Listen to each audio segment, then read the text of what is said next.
Have you ever considered how some conversations, hushed and hurried in the depths of night, could ripple through centuries, altering the very fabric of continents?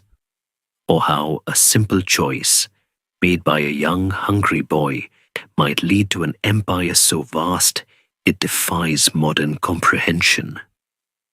It's a strange fact of history that the whispers of the past often roar loudest when you least expect them.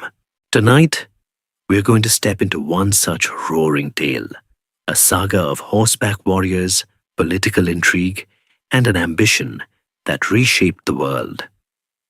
So, before you get comfortable, take a moment to like the video and subscribe, but only if you genuinely enjoy what I do here. And while you're settling in, let me know where you're tuning in from and what time it is for you.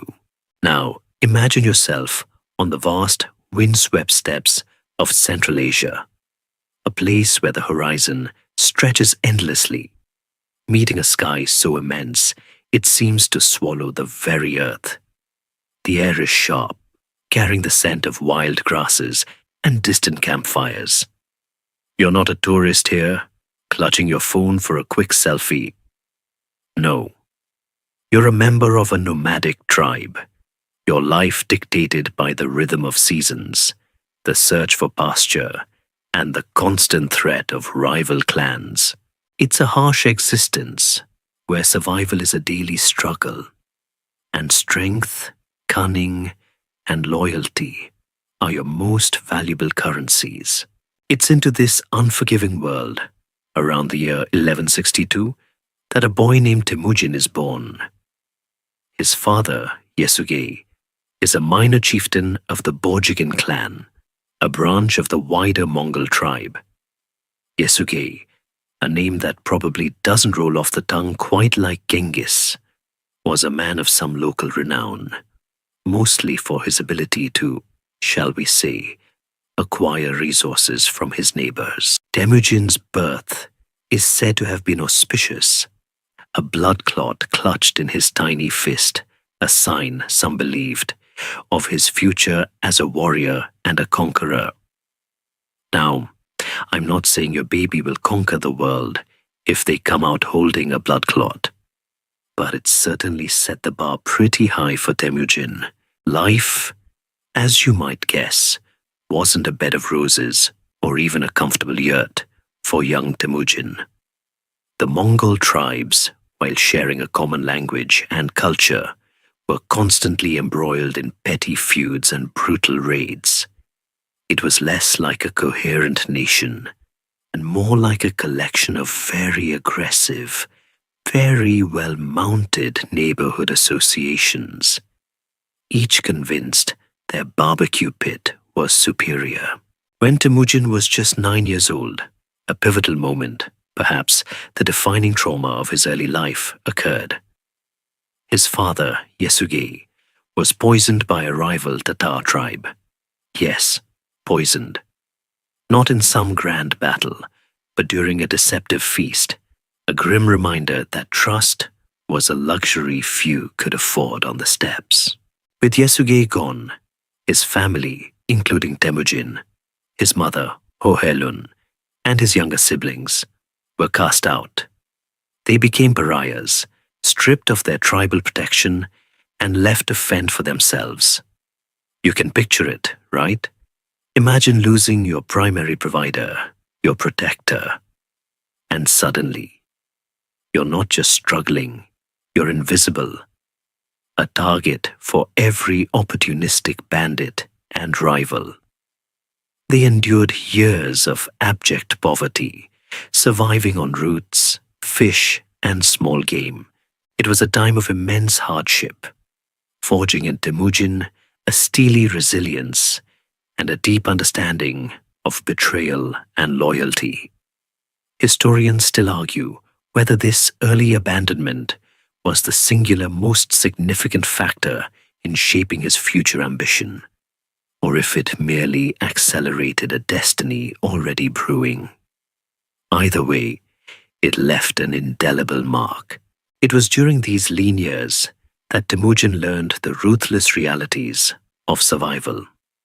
He even killed his half-brother, Bektar, over a dispute about food, a stark illustration of the desperation and the brutal logic of their existence.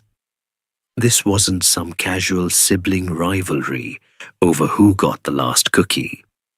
This was a fight for literal sustenance, a choice between your survival and theirs.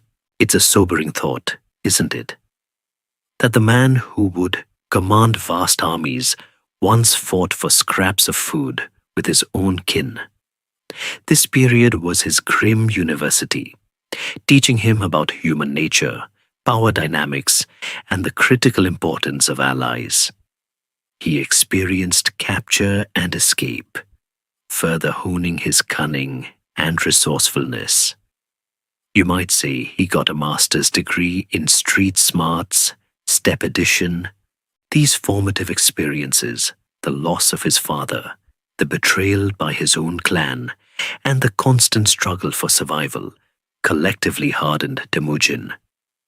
They instilled in him an unshakable resolve and a profound desire for stability and order, not just for himself, but for his people. He understood, deeply and intuitively, that the incessant tribal feuding was a weakness, a drain on their collective strength, leaving them vulnerable to larger, more organized powers. This realization, born from personal suffering, would become the bedrock of his vision for a united Mongol nation. He wasn't just dreaming of revenge. He was dreaming of peace through overwhelming force. A bit of an oxymoron, perhaps, but it worked for him. From the ashes of his personal tragedy, Temujin began to forge a new path.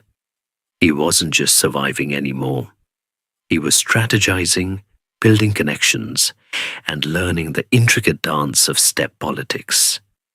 You see, while he was an outcast, he wasn't entirely without resources or friends. He had the unwavering loyalty of his mother, Ohelun, a truly formidable woman who had kept her children alive through sheer force of will. He also had a few childhood friends, notably Bo Orchu and Jelme, who would become his most trusted companions and generals. The kind of ride-or-die friends who'd help you move a body, metaphorically speaking, of course. One of his most significant early alliances was with Jamuka, his anda or blood brother. This was more than just a casual friendship. It was a sacred bond forged through shared rituals and vows. Imagine it, two young men, both ambitious, both skilled, swearing eternal loyalty under the vast sky. For a time, their destinies seemed intertwined, and they rode together, raiding and building their strength. Jamuka was charismatic and a natural leader, and for a while, he and Temujin were a formidable duo. But as you might suspect, when two alpha wolves share a den, things can get a little tense. The turning point in their relationship, and indeed in Temujin's rise, came when he sought to recover his captured wife, Berthe. She had been abducted by a rival Merkid tribe, a common and utterly terrifying occurrence in those days. Temujin, consumed by grief and rage, sought help from Tughrul, the powerful Khan of the Karaite tribe, who had once been an ally of Temujin's father. This act of appealing to a stronger power, demonstrating both humility and strategic thinking, was crucial. Tughrul, impressed by Temujin's courage and perhaps seeing an opportunity to expand his own influence, agreed to help. With Tughrul's forces and Jamuka's assistance, Bertha was rescued. This successful raid cemented Temujin's reputation as a leader who protected his own. and one who knew how to leverage alliances. However, the rescue of Berta also inadvertently highlighted the growing differences between Temujin and Jamukha. While they were under, their leadership styles and visions for the future diverged. Jamukha preferred the traditional nomadic way of life, with its constant raiding and fluid alliances. Temujin, scarred by the instability of his youth, yearned for something more permanent. A structured society where law, not endless feuding, prevailed. Historians still argue whether their split was inevitable due to their differing philosophies, or if it was simply a matter of two strong personalities eventually clashing for ultimate supremacy. Regardless, their paths diverged, setting them on a collision course. The rift between them widened, leading to open conflict. Temujin, with his growing number of loyal followers, began to attract warriors and families who were tired of the constant strife and sought the stability he promised. He offered a radical idea that loyalty should be to the leader, not just to one's immediate clan. This was revolutionary, threatening the established tribal order where clan ties were paramount. He also implemented a system where spoils of war were distributed more equitably, ensuring that everyone, not just the chieftains, benefited. This was a stroke of genius, incentivizing loyalty and hard work. Think of it as an early, very violent form of profit sharing. The struggle for dominance was fierce.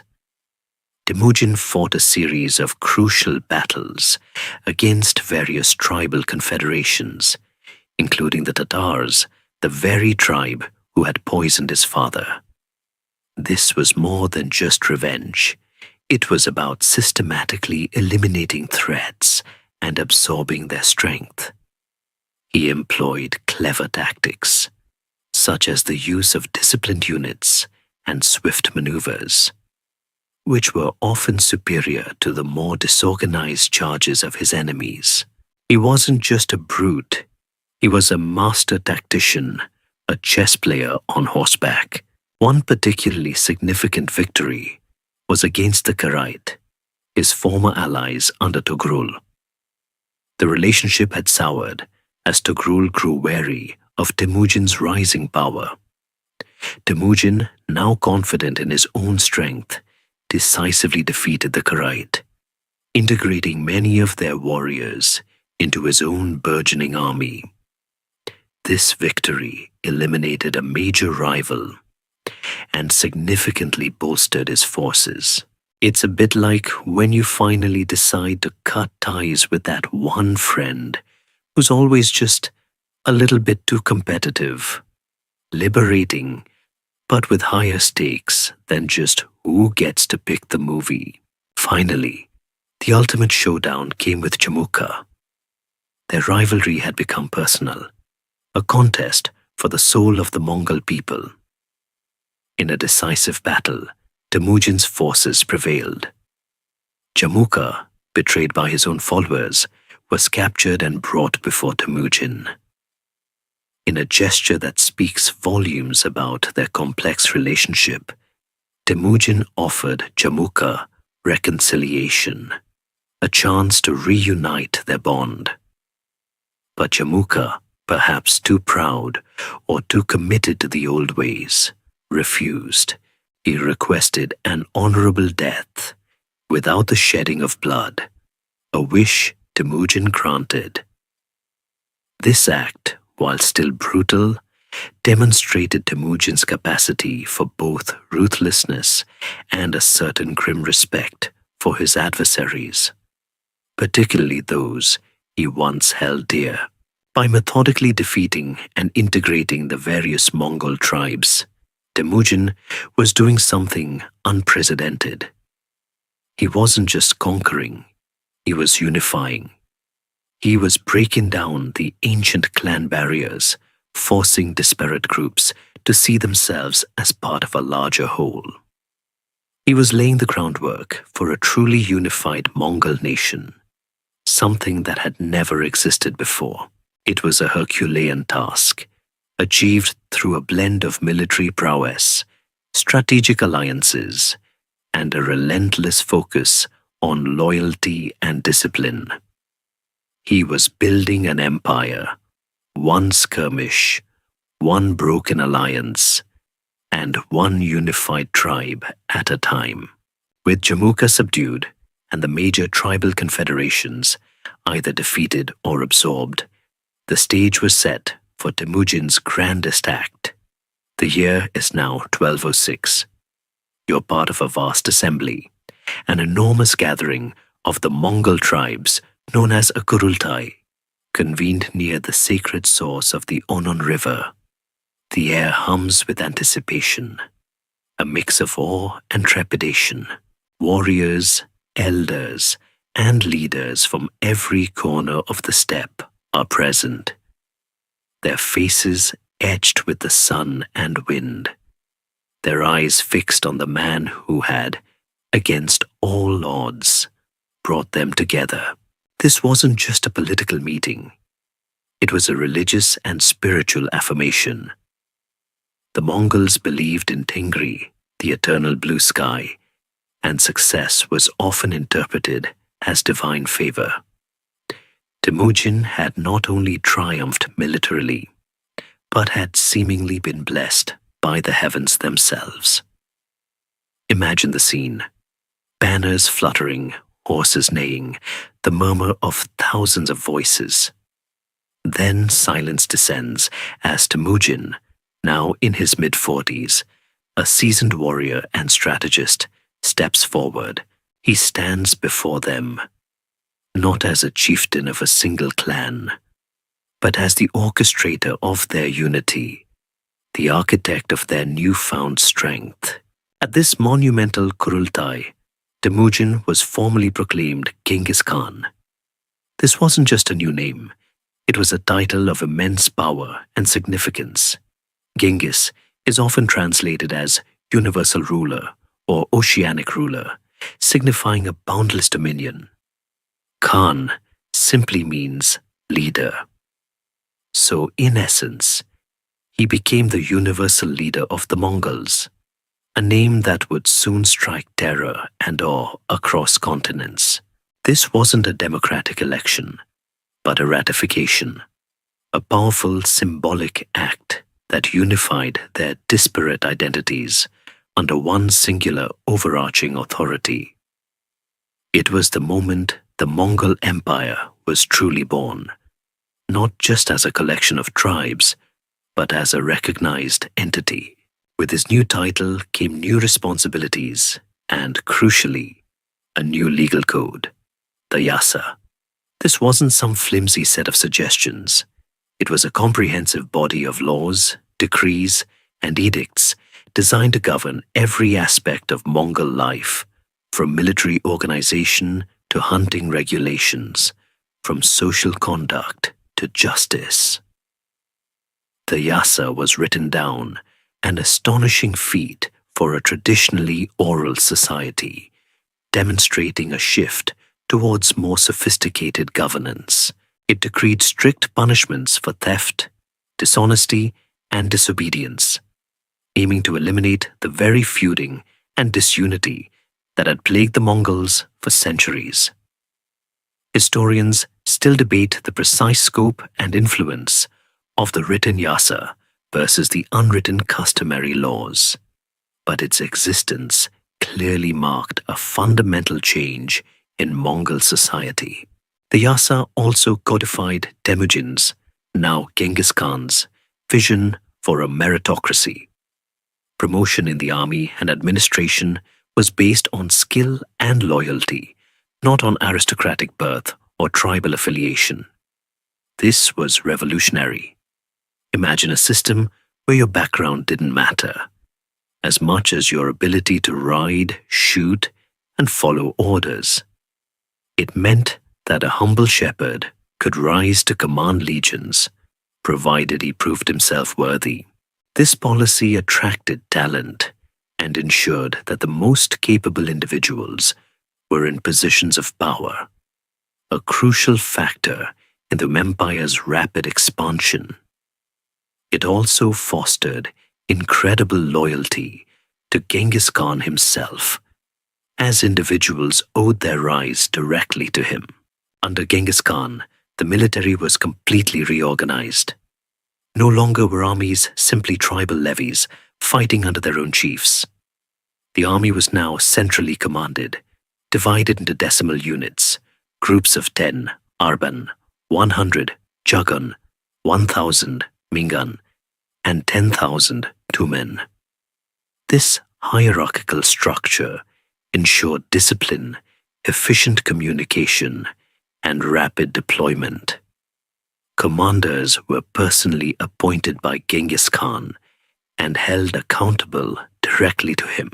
The mobility and coordination of this new army were unparalleled, allowing them to cover vast distances at incredible speed and strike with devastating force. Think of it as the ultimate express delivery service. But instead of packages, they delivered conquest. Another critical innovation was the integration of conquered peoples. Instead of simply plundering and abandoning territories, Genghis Khan often absorbed skilled individuals, engineers, artisans, and even warriors into his own forces. If you were a talented craftsman or a particularly good archer from a defeated tribe, you weren't necessarily slaughtered. You might find yourself working for the new boss. This practical approach not only swelled his ranks, but also provided him with diverse expertise, from siege engineering to administrative techniques, further strengthening his burgeoning empire. It was a pragmatic approach that recognized the value of human capital, even from former enemies. This period also saw the development of a postal system, the Yam, using relay stations and swift riders to transmit information across the vast distances of the empire. This communication network was vital for maintaining control, coordinating military movements, and gathering intelligence.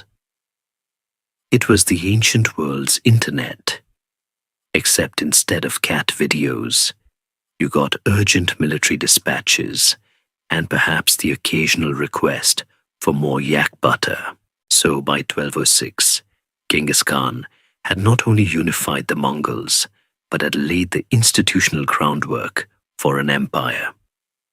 He had established a legal code, reformed the military, adopted a meritocratic system, and begun to integrate conquered populations and technologies.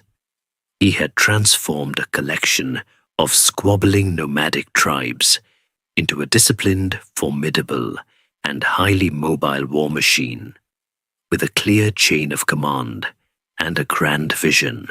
This wasn't just about winning battles. It was about building a lasting structure, a foundation strong enough to support the ambitions of a universal ruler.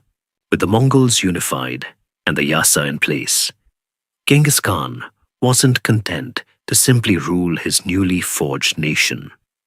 The steppes, while vast, offered limited resources, and the new, powerful military needed an outlet, a purpose. You can almost hear the rumble of anticipation from the Tumens, itching for action.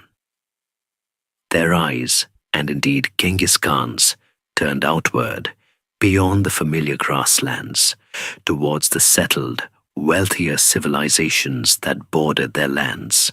Their first major target, the Western Jia dynasty, also known as the Tangut Empire. Imagine a powerful, sophisticated kingdom nestled in what is now northwestern China, straddling the Silk Road.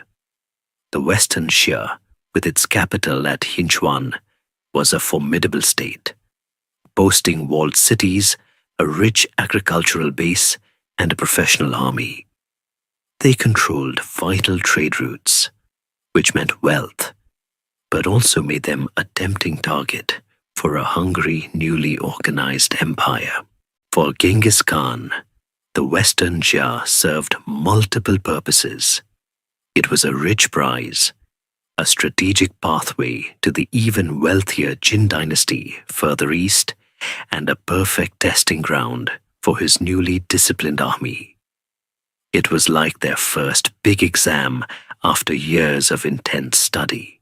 The Mongols launched their first major campaign against the Western Jia in 1209. You might think of nomadic warriors as simply charging across open plains, but Genghis Khan understood the need for adaptability. His army, while supremely skilled at cavalry maneuvers, quickly learned the complexities of siege warfare. This wasn't something they were naturally good at, but they learned, often by employing captured engineers and artisans, demonstrating that pragmatic integration of skills we talked about earlier. They'd use captured populations to build siege engines or divert rivers, which, let's be honest, is a pretty intimidating way to ask someone to surrender. Nice city you've got there. Be a shame if something happened to its water supply. The initial campaigns were swift and brutal. The Mongols bypassed strong fortifications where possible, targeting the countryside, destroying crops, and cutting off supplies to the cities. This strategy was designed to break the enemy's will to resist and force them into open battle, where the Mongol cavalry had the advantage. You see, the Mongols didn't just want to win, they wanted to demoralize. They understood that fear could be a weapon as potent as any arrow. The Western Jia put up a valiant fight. Their cities were well fortified, and their armies were experienced. But the Mongols' relentless pressure, their ability to move quickly and unexpectedly, and their utter disregard for conventional warfare slowly wore them down.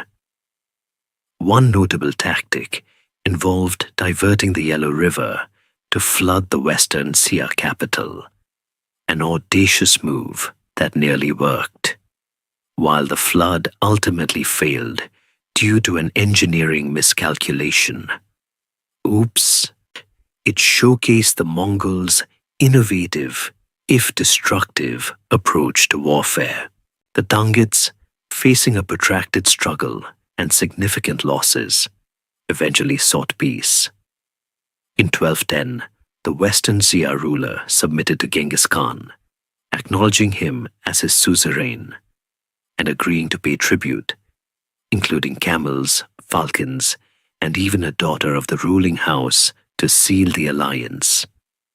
This was a significant victory, not just for the loot, but for the prestige. It demonstrated to the world that the unified Mongols were a force to be reckoned with, capable of conquering established empires. It also provided Genghis Khan with valuable resources, including siege engineers and administrators who would prove invaluable in future campaigns. However, the Western Xia's loyalty was always precarious. They were a powerful kingdom, and subservience didn't sit well with them. This uneasy truce would simmer for years, periodically erupting into renewed conflict. Genghis Khan, with his characteristic strategic foresight, knew that the Western Xia, positioned as they were, could prove to be a dangerous, unreliable rearguard if he turned his attention further east. Historians still argue whether Genghis Khan's ultimate destruction of the Western Xia was purely punitive for their rebellions, or a preemptive measure to secure his western flank before his final great campaigns. The campaigns against Western Xia, despite their strategic importance, were not without challenges. The terrain was often difficult, and the Mongols encountered stubborn resistance. It was a learning experience, refining their tactics for dealing with fortified cities and demonstrating the need for a comprehensive approach that combined devastating cavalry charges with patient siegecraft. It was here that the Mongol army truly evolved beyond a purely nomadic fighting force. In the end, the repeated rebellions of the Western Xia would seal their fate. Genghis Khan, towards the very end of his life, would launch a final, devastating campaign against them. This time, there would be no truce, no submission. The Western Xia would be utterly destroyed, their cities razed, their culture eradicated to such an extent that for centuries, even their written language was a mystery to scholars. It was a brutal lesson in the consequences of defying the universal ruler. The initial victory in 1210, however, marked the first major step outward for the Mongol Empire, a successful test run that proved their military might and laid the groundwork for even grander conquests. With the Western Xia humbled and providing a vital western buffer, Genghis Khan's gaze, ever outward, now fell upon a far grander prize, the mighty Jin dynasty. Imagine, if you will, the most powerful and sophisticated empire in East Asia at the time, stretching across northern China, encompassing bustling cities, fertile farmlands, and a population numbering in the tens of millions. This was no mere tribal kingdom. This was a true empire, with an established bureaucracy, formidable armies, and vast resources. Conquering the Jin was not just an ambition, it was a declaration of the Mongols' unparalleled power. It was like going from beating the local high school team to taking on the reigning world champions. The Jin dynasty, ruled by the Jurchens, had themselves conquered much of northern China from the Song dynasty just a century earlier. They were, in their own right, a martial people, experienced in warfare and fortified behind immense defensive structures, including a proto-great wall system designed to keep out northern nomads, including the Mongols. Their capital, Zhongdu, modern-day Beijing, was a marvel of the age, a sprawling metropolis with massive walls. For the Mongols, this was the ultimate challenge, a test of whether their nomadic prowess could truly overcome the might of a settled, technologically advanced empire. The first major Mongol incursions into Jin territory began in 1211. You might picture the Mongols simply riding in, but the reality was far more strategic. Genghis Khan understood the sheer scale of the challenge. He employed a strategy of relentless raids, probing weaknesses, and disrupting the Jin's economy and military infrastructure.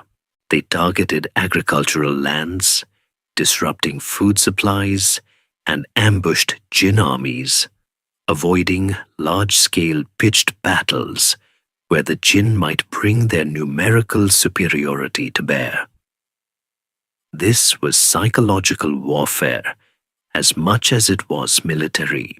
The Jin defenses, while impressive on paper, were often poorly coordinated. Their vast army, comprised of both Jurchen and Han Chinese soldiers, suffered from internal divisions and a general lack of effective leadership compared to the unified Mongol command. You see, while the Jin had numbers, the Mongols had a single, terrifying vision, executed with ruthless efficiency. It's like having a dozen separate departments trying to put out a fire versus a single, highly trained SWAT team. The campaigns were grueling. The Mongols encountered formidable resistance, particularly when attempting to take walled cities. Remember our discussion about siege warfare? This is where those lessons truly paid off. The Mongols used a variety of tactics. Starvation sieges, where they simply surrounded a city and waited for its inhabitants to run out of food. Psychological warfare, parading captured prisoners or displaying heads on pikes.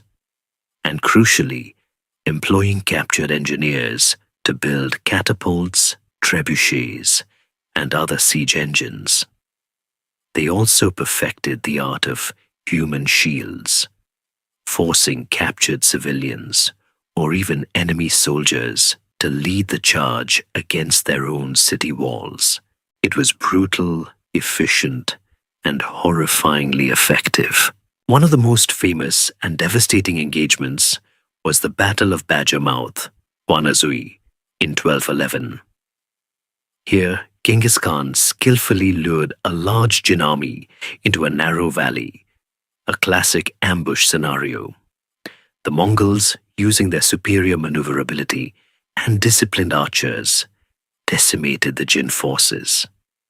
This wasn't just a victory, it was a rout, crippling a significant portion of the Jin's main field army and opening up the path deeper into their territory. It sent shivers down the spine of the Jin leadership, proving that their formidable numbers were no match for Mongol tactics and ferocity. By 1213, Genghis Khan had effectively encircled Zhongdu, the Jin capital. The city was immense, its walls seemingly impregnable. The Mongols, however, did not attempt a full-scale assault immediately. Instead, they laid siege, tightening the noose, cutting off supplies, and terrorizing the surrounding countryside. The conditions inside the city became desperate, with famine and disease taking a heavy toll. Stories abound of cannibalism among the starving inhabitants, a testament to the horrific suffering endured during these sieges. Historians still argue whether the Mongols intended to take Zhongdu by storm, or if their primary goal was always to force a surrender through attrition and terror. Eventually, the Jin Emperor Xuanzong was forced to negotiate for peace. He offered a staggering tribute: gold, silver, silks, thousands of horses, and even members of the imperial family. Genghis Khan, ever the pragmatist, accepted. This wasn't a sign of weakness, but a strategic pause. He extracted immense wealth, weakened the Jin, and gained time to regroup and resupply his forces. He then withdrew, leaving the Jin greatly diminished, but not entirely destroyed. However, the peace was short-lived. Emperor Xuanzong, fearing another Mongol attack on Zhongdu, made a fatal error. He moved his capital south to Kaifeng. This was perceived by Genghis Khan as a betrayal, a clear sign that the Jin were not truly submitting and were preparing for renewed conflict. For Genghis Khan, promises were sacred, and this move was a breach of faith. He immediately renewed his offensive in 1215, directing his forces once more towards Zhongdu, which, now less defended, quickly fell. The city was plundered and razed, a chilling warning to anyone who dared defy the Khan. The fall of Zhongdu was a monumental symbolic victory. It shattered the illusion of Jin invincibility and solidified the Mongols' reputation as an unstoppable force. While the Jin dynasty would continue to exist for another 2 decades, clinging to power in the south, its heartland was broken, its prestige shattered. The campaigns against the jinn were long, arduous, and incredibly destructive, but they provided the Mongols with invaluable experience in large-scale warfare against a settled empire. Lessons they would apply with devastating effect in their future conquests. With the Jin dynasty crippled, though not yet fully extinguished, Genghis Khan's strategic mind, always restless, shifted its focus westward. You're now sensing a different kind of tension in the air, a distant rumbling that promises new, even grander conquests. The target, the immense and fabulously wealthy Khwarezmian Empire. This was a vast Islamic empire stretching across Central Asia, from modern-day Iran to Afghanistan and parts of Uzbekistan and Turkmenistan.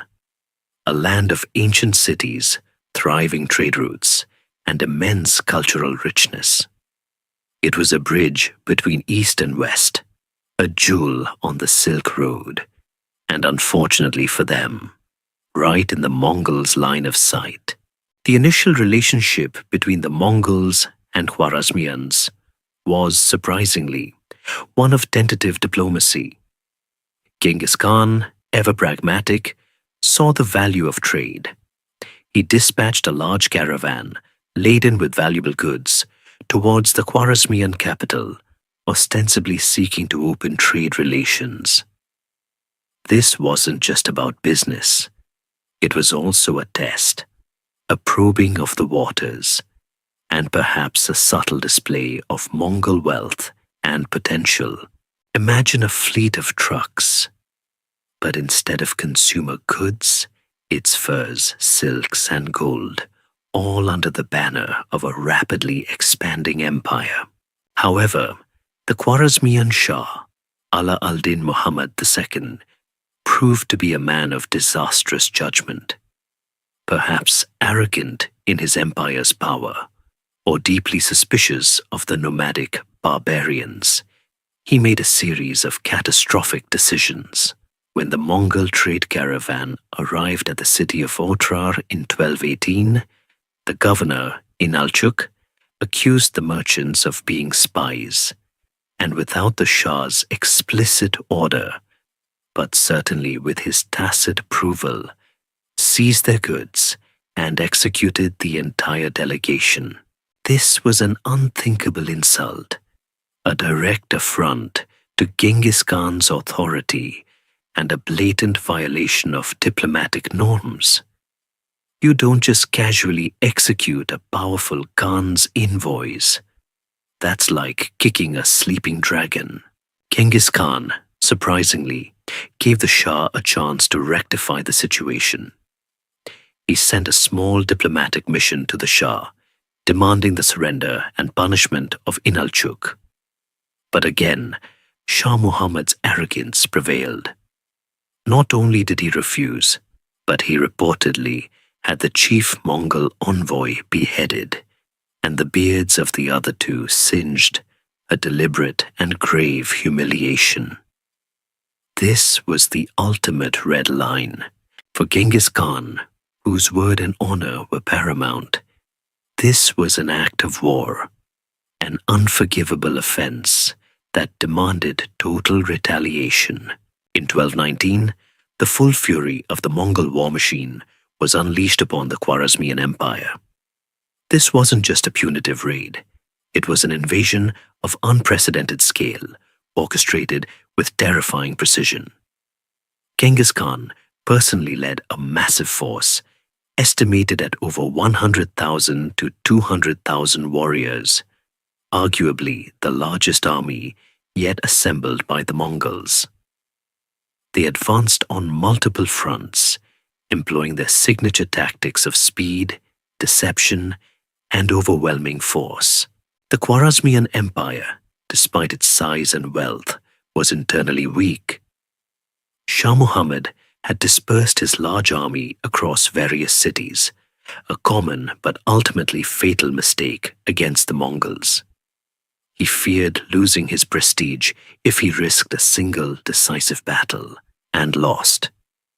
But this strategy allowed the Mongols to isolate and systematically destroy his forces piece by piece. Historians still argue whether the Shah's strategy was born of fatal arrogance or a genuine miscalculation of Mongol capabilities. But the outcome was undeniable. The invasion began with the siege of Otra, the city where the envoys had been murdered. The siege lasted for months, a grim testament to the Mongols' patience and determination.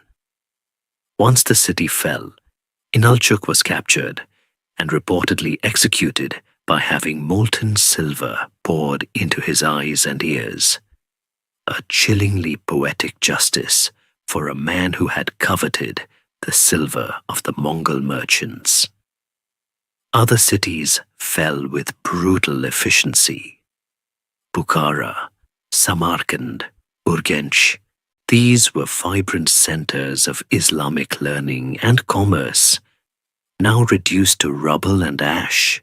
The Mongols' methods were terrifyingly effective. They offered cities the chance to surrender. If they surrendered peacefully, they might be spared, though often forced to pay heavy tribute and provide skilled laborers or soldiers. If they resisted, the consequences were dire. Entire populations were often massacred, their cities razed to the ground, leaving behind only pyramids of skulls as a stark warning. This policy of deliberate terror, while horrific, was highly effective in encouraging future cities to capitulate without a fight. Imagine the psychological impact of knowing that resistance meant utter annihilation. Shah Muhammad, utterly outmaneuvered and terrified, fled across his empire, pursued relentlessly by Mongol detachments, including a famous chase led by the brilliant general Subutai.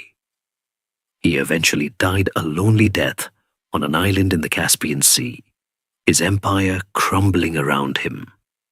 His son, Jalal al-Din Mingburnu, attempted to mount a spirited resistance, proving himself a capable warrior.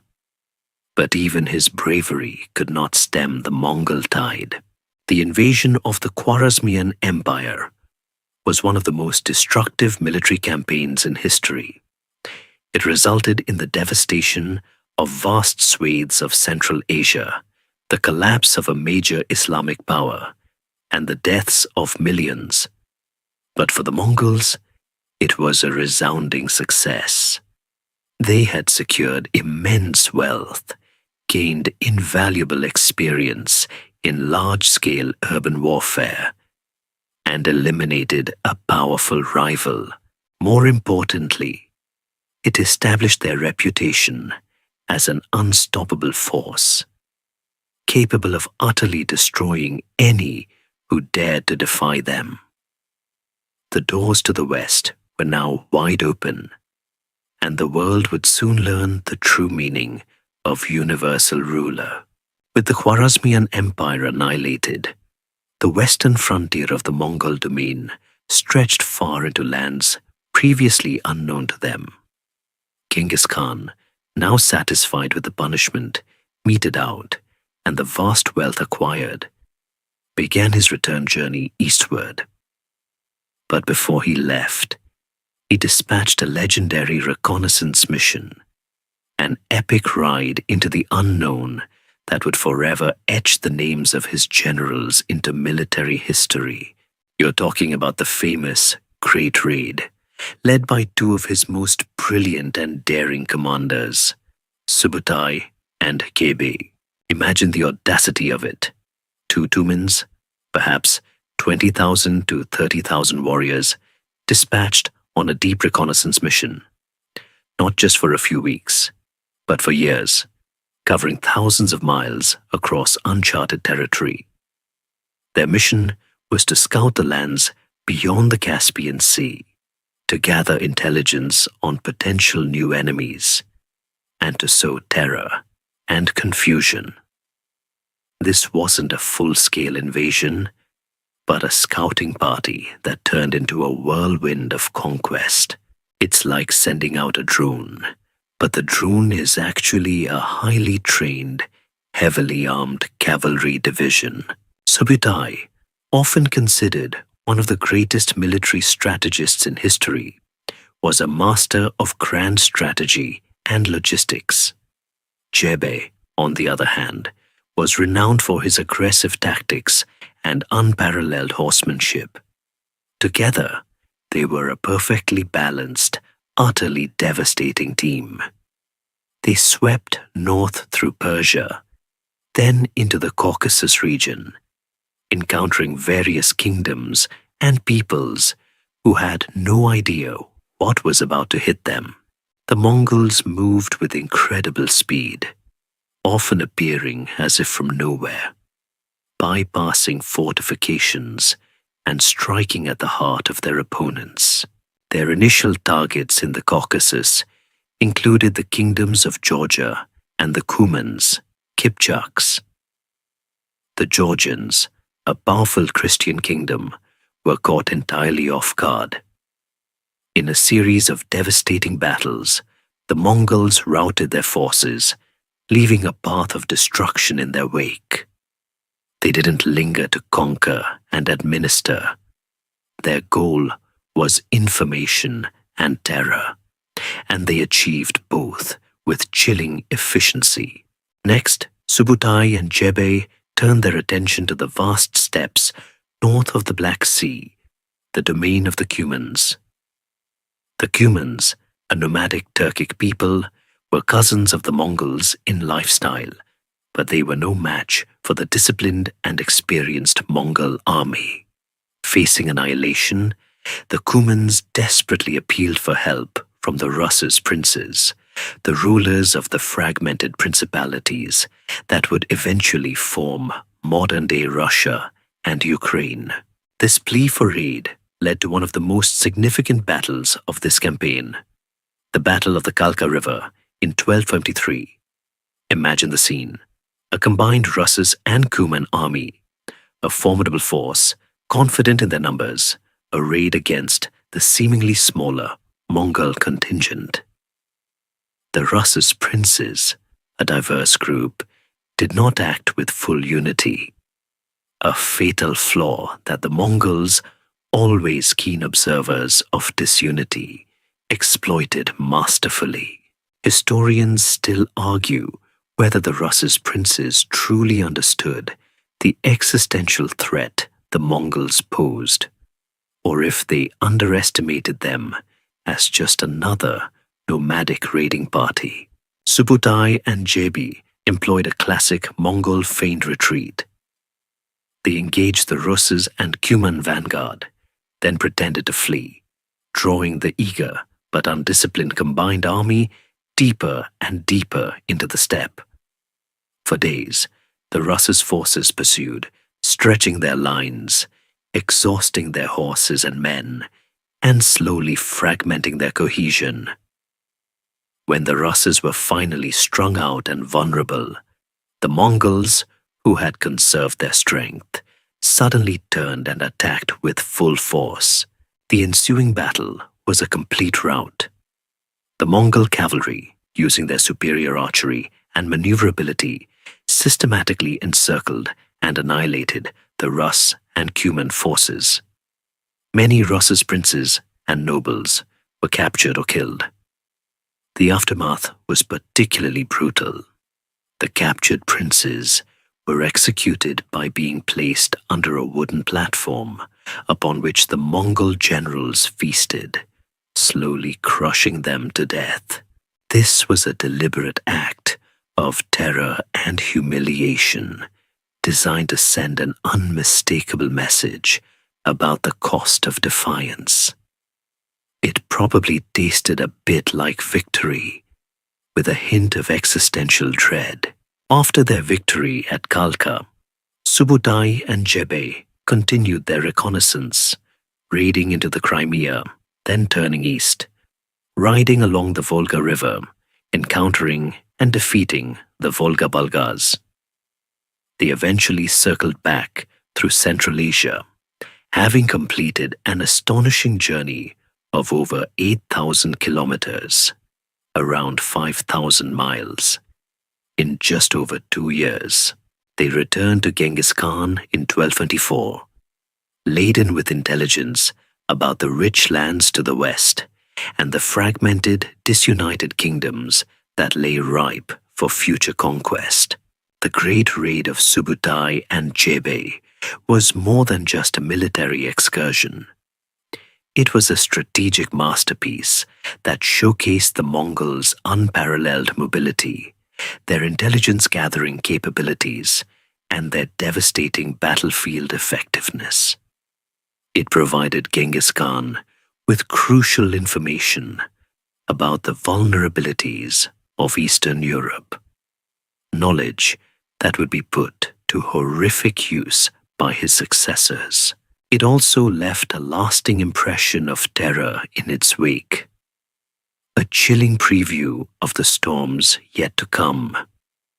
It was a warning shot fired across a continent that had no idea of the true scale of the threat that had just briefly ridden through its lands. As Subutai and Jebe were charting the vulnerabilities of the West back in the heartland, Genghis Khan was solidifying his empire, preparing for the inevitable. But even the universal ruler was mortal. You are now witnessing the twilight of a colossal figure, the final acts of a man who reshaped the known world. By 1226, Genghis Khan was in his 60s, still campaigning, still strategizing, still ruthless. His final military endeavor was aimed at a familiar, frustrating foe, the Western Xia. Remember them? The Tangut kingdom that had submitted, paid tribute, then rebelliously refused to send troops for Genghis Khan's Khwarezmian campaign. That was a bridge too far for the great Khan. For him, a promise, especially a vassal's pledge of military aid, was inviolable. Their repeated insubordination was not just defiance, it was a challenge to the very foundation of his unified empire. He saw it as a necessary final act to secure his legacy and prevent future insubordination from any corner of his vast dominion. It was like a parent telling a particularly stubborn teenager, "This is the last time." The final campaign against the Western Xia was swift and utterly brutal. Genghis Khan, perhaps feeling his age or simply wanting to make an undeniable example, ordered a campaign of complete destruction. Cities that resisted were razed, populations massacred. The records paint a grim picture of systematic annihilation, so thorough that, as mentioned before, even the Tangut written language became a forgotten mystery for centuries. It was not just about winning a war. It was about erasing a disloyal entity from the map. It was during this campaign, in the late summer of 1227, that Genghis Khan himself fell ill. The exact circumstances of his death are shrouded in mystery and legend, contributing to the mystique of his legacy. Some accounts suggest he fell from his horse during a hunting accident. Others, that he succumbed to injuries sustained in battle. Or perhaps simply to the rigors of age and a demanding life. The Mongols, understanding the psychological impact of their leader's death, kept it a secret for weeks, even continuing the campaign against the Western Xia to ensure their complete destruction before the news became public. Imagine the sheer discipline to maintain such a monumental secret among thousands of warriors. Historians still argue whether the secrecy surrounding his death was purely tactical to complete the Western Xia destruction, or if it also reflected a deeper cultural reverence for the great Khan's departing spirit. Genghis Khan died in August 1227. His final instructions were simple but profound. The Western Shia must be utterly destroyed. His body was taken back to his homeland in Mongolia for burial. The location of his tomb remains one of history's greatest unsolved mysteries. Legend has it that all who witnessed his funeral procession, including the soldiers who escorted his body and the laborers who prepared his grave, were themselves killed to ensure the secrecy of his resting place. Rivers were even diverted over his burial site. It's the ultimate do not disturb sign. The immediate aftermath of Genghis Khan's death saw a period of transition, but not the collapse that often follows the death of a great conqueror. This was a testament to Genghis Khan's foresight and the strength of the institutions he had built. Unlike many empires that fragmented upon their founder's demise, the Mongol Empire remarkably continued to expand. This was due, in large part, to Genghis Khan's meticulous planning for succession. He had designated his third son, Ögedei, as his successor long before his death. This wasn't a last-minute decision. It was a carefully considered choice. Ögedei was known for his geniality, his diplomacy, and his ability to mediate among his ambitious brothers.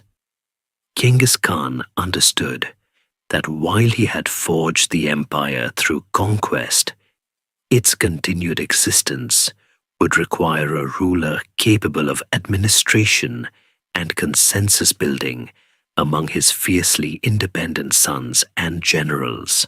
He knew exactly what kind of person was needed to steer the ship once he was gone. His other sons and relatives were also granted specific territories, or ulus, to rule, creating the foundational structure of the future Khanates. Jochi, the eldest, received the westernmost lands, the future Golden Horde.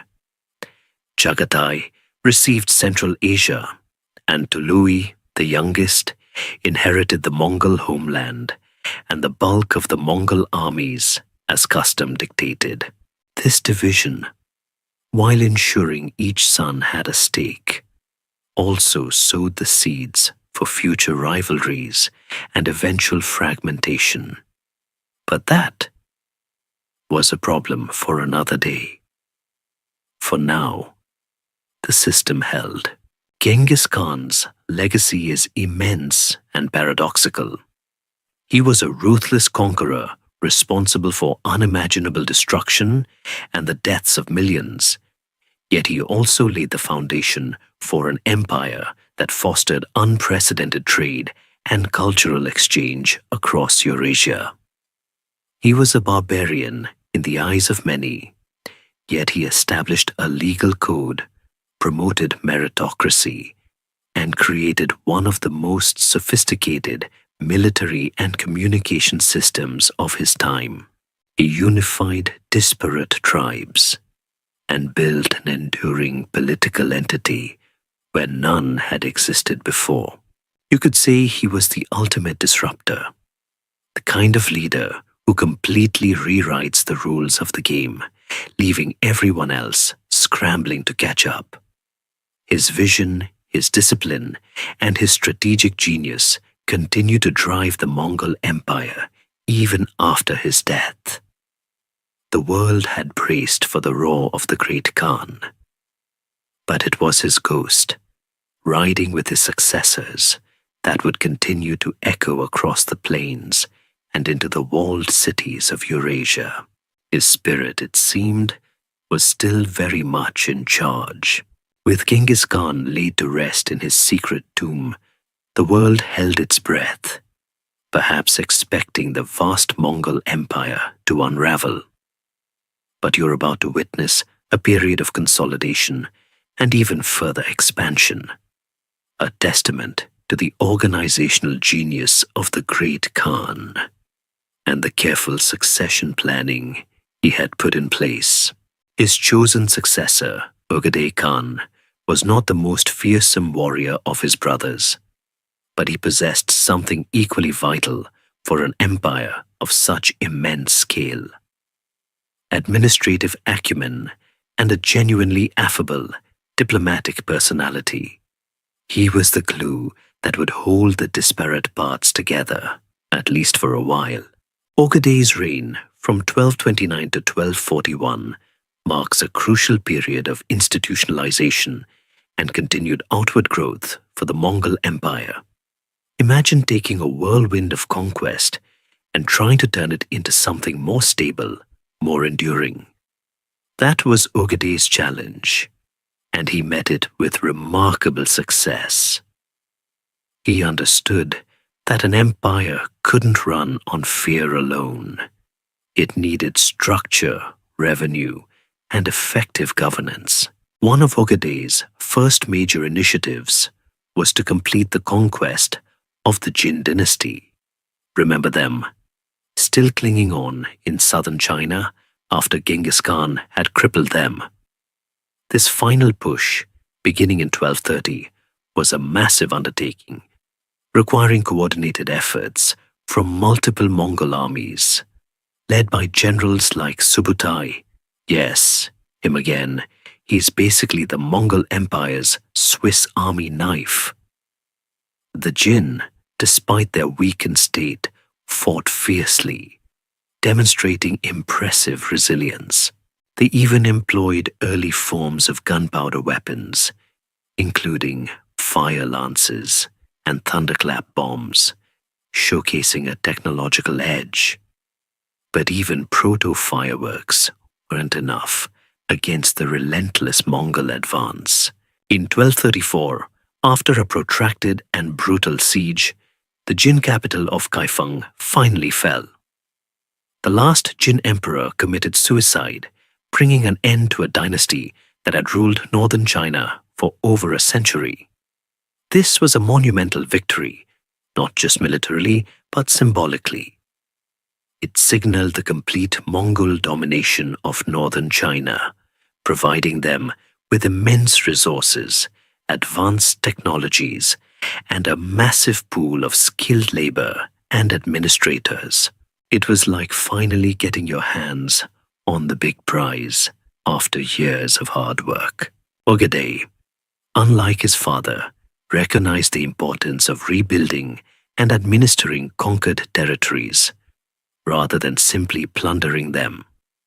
He appointed competent administrators, often from diverse backgrounds, to manage the newly acquired lands. He established postal relay stations across the empire, expanding the YAM system, ensuring swift communication and facilitating trade. He introduced a fixed tax system, replacing the erratic and often brutal demands of earlier campaigns, providing a more stable revenue stream for the empire.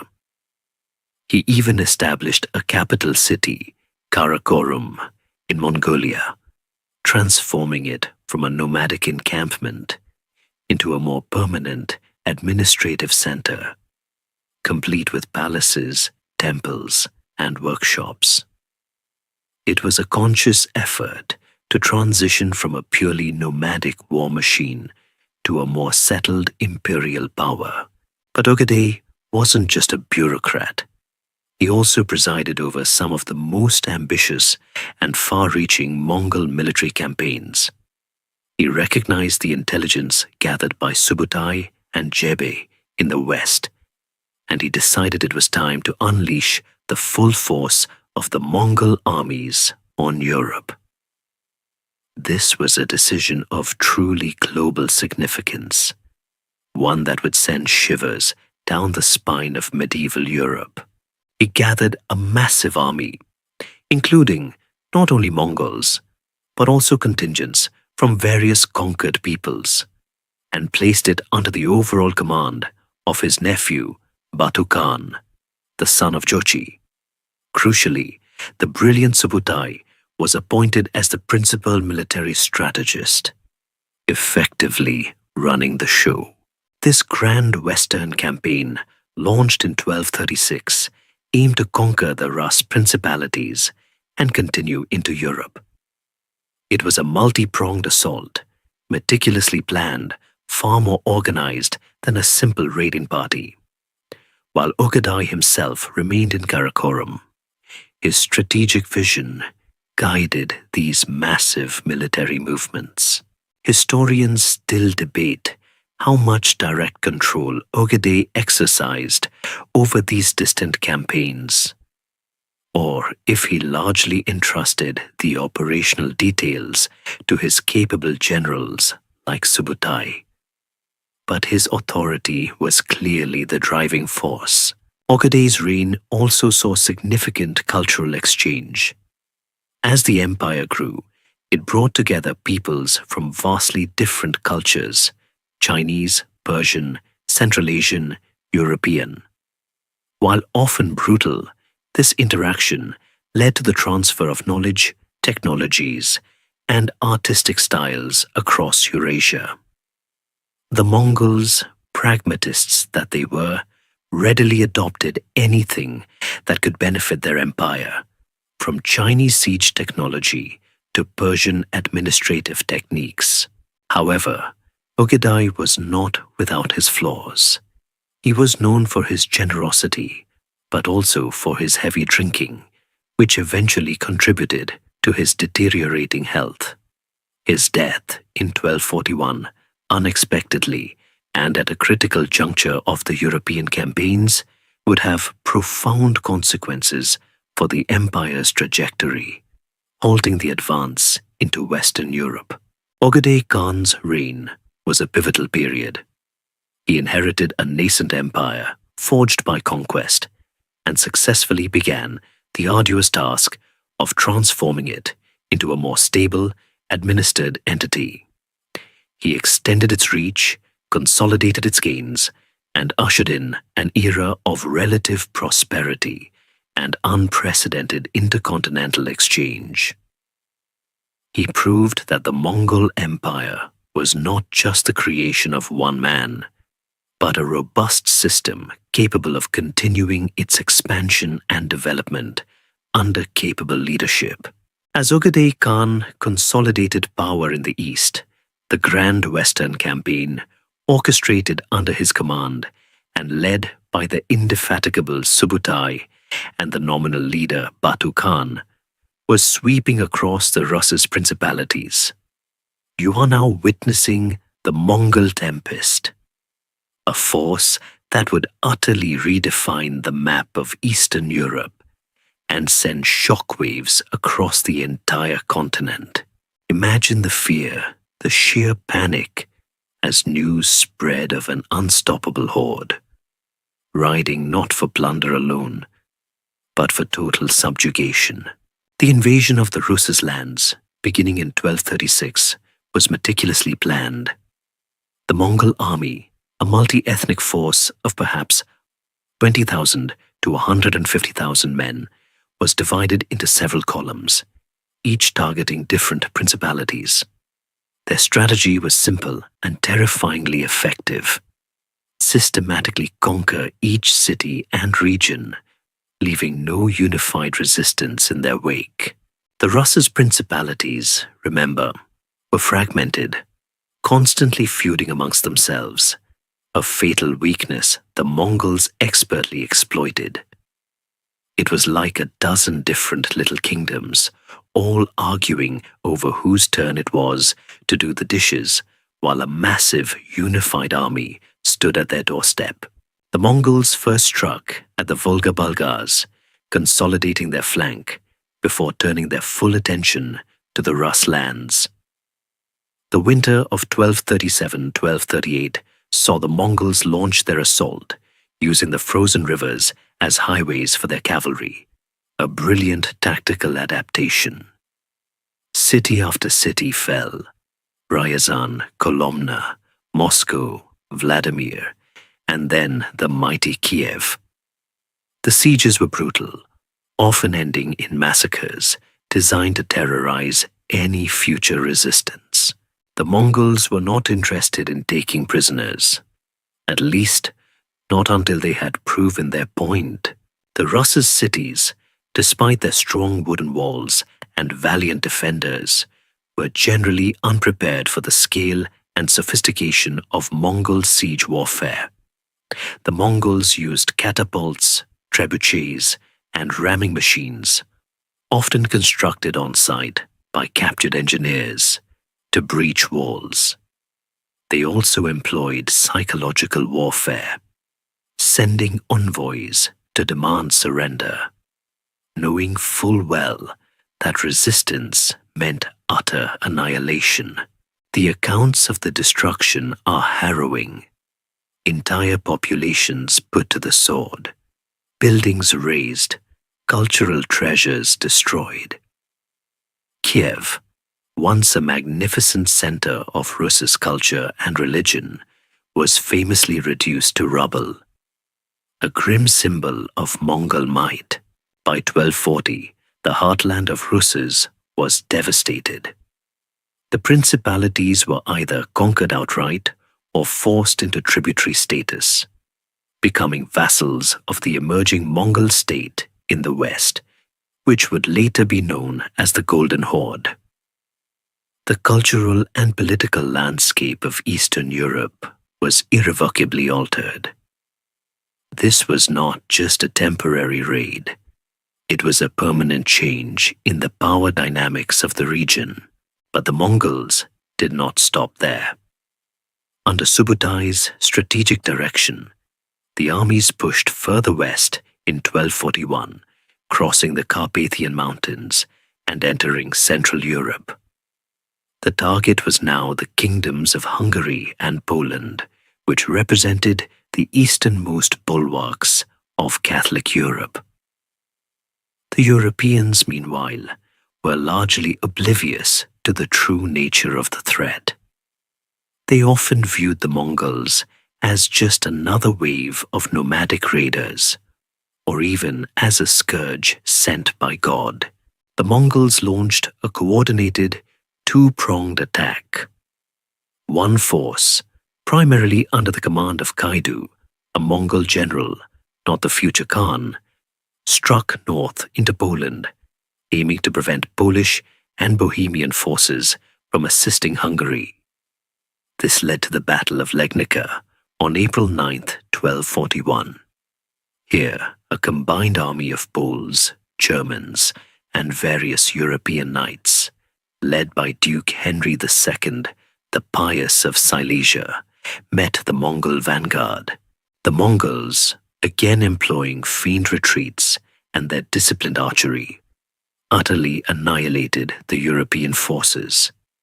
Duke Henry himself was killed, and his head was reportedly paraded on a pike.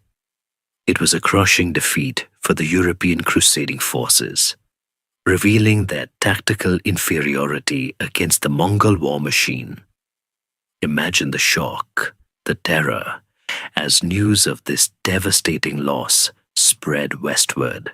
Simultaneously, the main Mongol army, led by Batu Khan and Subutai, pushed into Hungary. The Hungarians, under King Bela IV, attempted to gather their forces, but like the Russes' princes, they were slow to react and suffered from internal divisions. The decisive engagement came at the Battle of Mohi, also known as the Battle of the Sajo River, on April 11, 1241, just 2 days after Legnica. At Mohi, the Hungarian army was encamped, seemingly secure behind a river and marshland. Subutai, with his unparalleled tactical genius, devised a plan to cross the river under cover of darkness, using catapults to create a terrifying barrage of stones and creek fire, though likely naphtha-based incendiary devices, to demoralize the Hungarians. While Batu led the main assault across the bridge, Subutai famously led a separate force in a flanking maneuver, crossing the river at an unexpected point. The Hungarian army, caught in a vice, was utterly destroyed. King Bela barely escaped with his life, fleeing into Dalmatia. The victories at Legnica and Mohi shattered European illusions of invincibility. The Mongol advance seemed unstoppable. They had reached the Adriatic Sea, and the path to Western Europe lay open. Panic gripped the continent. However, just as the future of Europe seemed grim, an unexpected event intervened. In December 1241, word reached the Mongol armies that Ogadai Khan had died in Karakorum. According to Mongol tradition, all senior princes and generals were required to return to the Mongol heartland for the Kurultai, the great assembly to elect the next great Khan. This sudden recall saved Western Europe from further devastation. While some historians argued that the Mongol advance had simply reached its logistical limits, with overextended supply lines and fierce local resistance, the death of Ogadai undeniably halted the Western campaigns. It bought Europe precious time, a reprieve from the scourge of God. The Mongols had demonstrated their capability to conquer deep into Europe, a chilling reminder of what could have been.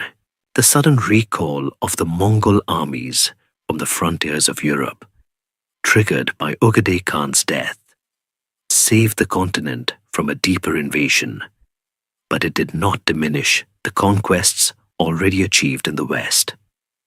You are now observing the consolidation of the Mongol presence in the lands that would become the core of the Golden Horde.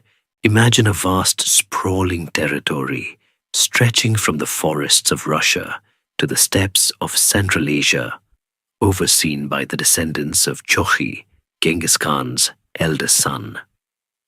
This wasn't just a military occupation. It was the establishment of a powerful semi-independent Khanate that would dominate Eastern Europe for centuries. The architect of this new Mongol realm in the West was Batu Khan, Chokhi's son, and the general who had nominally led the Grand Western Campaign, though, as we discussed, Subutai did most of the heavy lifting strategically. Batu was a formidable figure in his own right, shrewd and ambitious. After the Kurultai that elected Guyuk as Great Khan, we'll get to that in a moment, Batu returned to his Ulus, the lands allocated to his branch of the family. He understood that while the Great Khan in Karakorum held supreme authority, the sheer distances and the distinct nature of his new territories required a significant degree of autonomy. Batu established his capital at Sarai, a city that would grow into a vibrant hub on the lower Volga River, becoming a major center for trade and administration. From here, the Golden Horde, as it would come to be known, exerted its dominion over the various Rus' principalities. This wasn't direct Mongol rule in the sense of appointing Mongol governors to every town. Instead, it was a system of vassalage and tribute. The Rus' princes were allowed to maintain their own rule, but they were required to acknowledge the suzerainty of the Golden Horde, pay heavy annual tribute, the Mongol yoke, and send their princes to Sarai, and sometimes even further to Karakorum, to pledge fealty and receive their yarliks, or charters of authority. Imagine a medieval version of going to the main office to get your quarterly performance review. Except if you failed, your city might burn. This system, while economically draining and politically humiliating for the Rus, allowed the Mongols to control vast territories with a relatively small administrative footprint. They collected taxes drafted conscripts for their armies and kept the Russ's princes from unifying against them by often playing them against each other. For example, if one prince showed too much ambition, the Mongols might back a rival or even launch a punitive expedition. It was a classic divide and conquer strategy, keeping their subjects weak and disunited. The Golden Horde itself was a complex entity. It wasn't just Mongols. It comprised a diverse mix of Turkic peoples, including the Cumans, many of whom had been absorbed into the Mongol army and population, Kipchaks, and Volga Bulgars. Over time, these groups intermingled, leading to the gradual Turkification of the Golden Horde and the eventual adoption of Islam as its primary religion. This cultural evolution meant that while the ruling elite retained their Mongol identity, the broader population and culture became increasingly Turkic and Islamic. Economically, the Golden Horde thrived on trade. Sarai became a crucial nexus on the Silk Road, linking east and west. Goods flowed through its territories, from furs and timber, from the northern forests, to silks and spices from China and the Middle East. The Mongols, ever pragmatic, understood the value of secure trade routes, and their peace, the Pax Mongolica, facilitated this commerce, even if it was extracted through heavy taxation. Militarily, the Golden Horde remained a formidable power. Their cavalry, a mix of Mongol and Turkic warriors, continued to be a potent force capable of launching devastating raids into neighboring territories. They frequently intervened in Russ's internal affairs, launching punitive expeditions when tribute was late or defiance was shown. Their reputation for ferocity kept the Russ's princes in line for centuries. However, despite its power, the Golden Horde also faced internal challenges. The vastness of its territory, the slow but steady cultural assimilation, and the inherent rivalries among the Jochid descendants would eventually lead to fragmentation. But for now, under Batu Khan, it was a unified and dominant force in Eastern Europe. Its very existence meant that Europe was forever wary of the Tatar yoke, and the political and cultural development of Russia was profoundly shaped by this prolonged period of Mongol overlordship. Historians still argue whether the Mongol invasion and the Golden Horde's rule fundamentally retarded Russia's development, or perhaps ironically, solidified a centralized power structure that would eventually allow Moscow to become the dominant Russ's principality. So, while the immediate threat to Western Europe had receded, the shadow of the Mongol Empire, personified by the Golden Horde, lingered for centuries.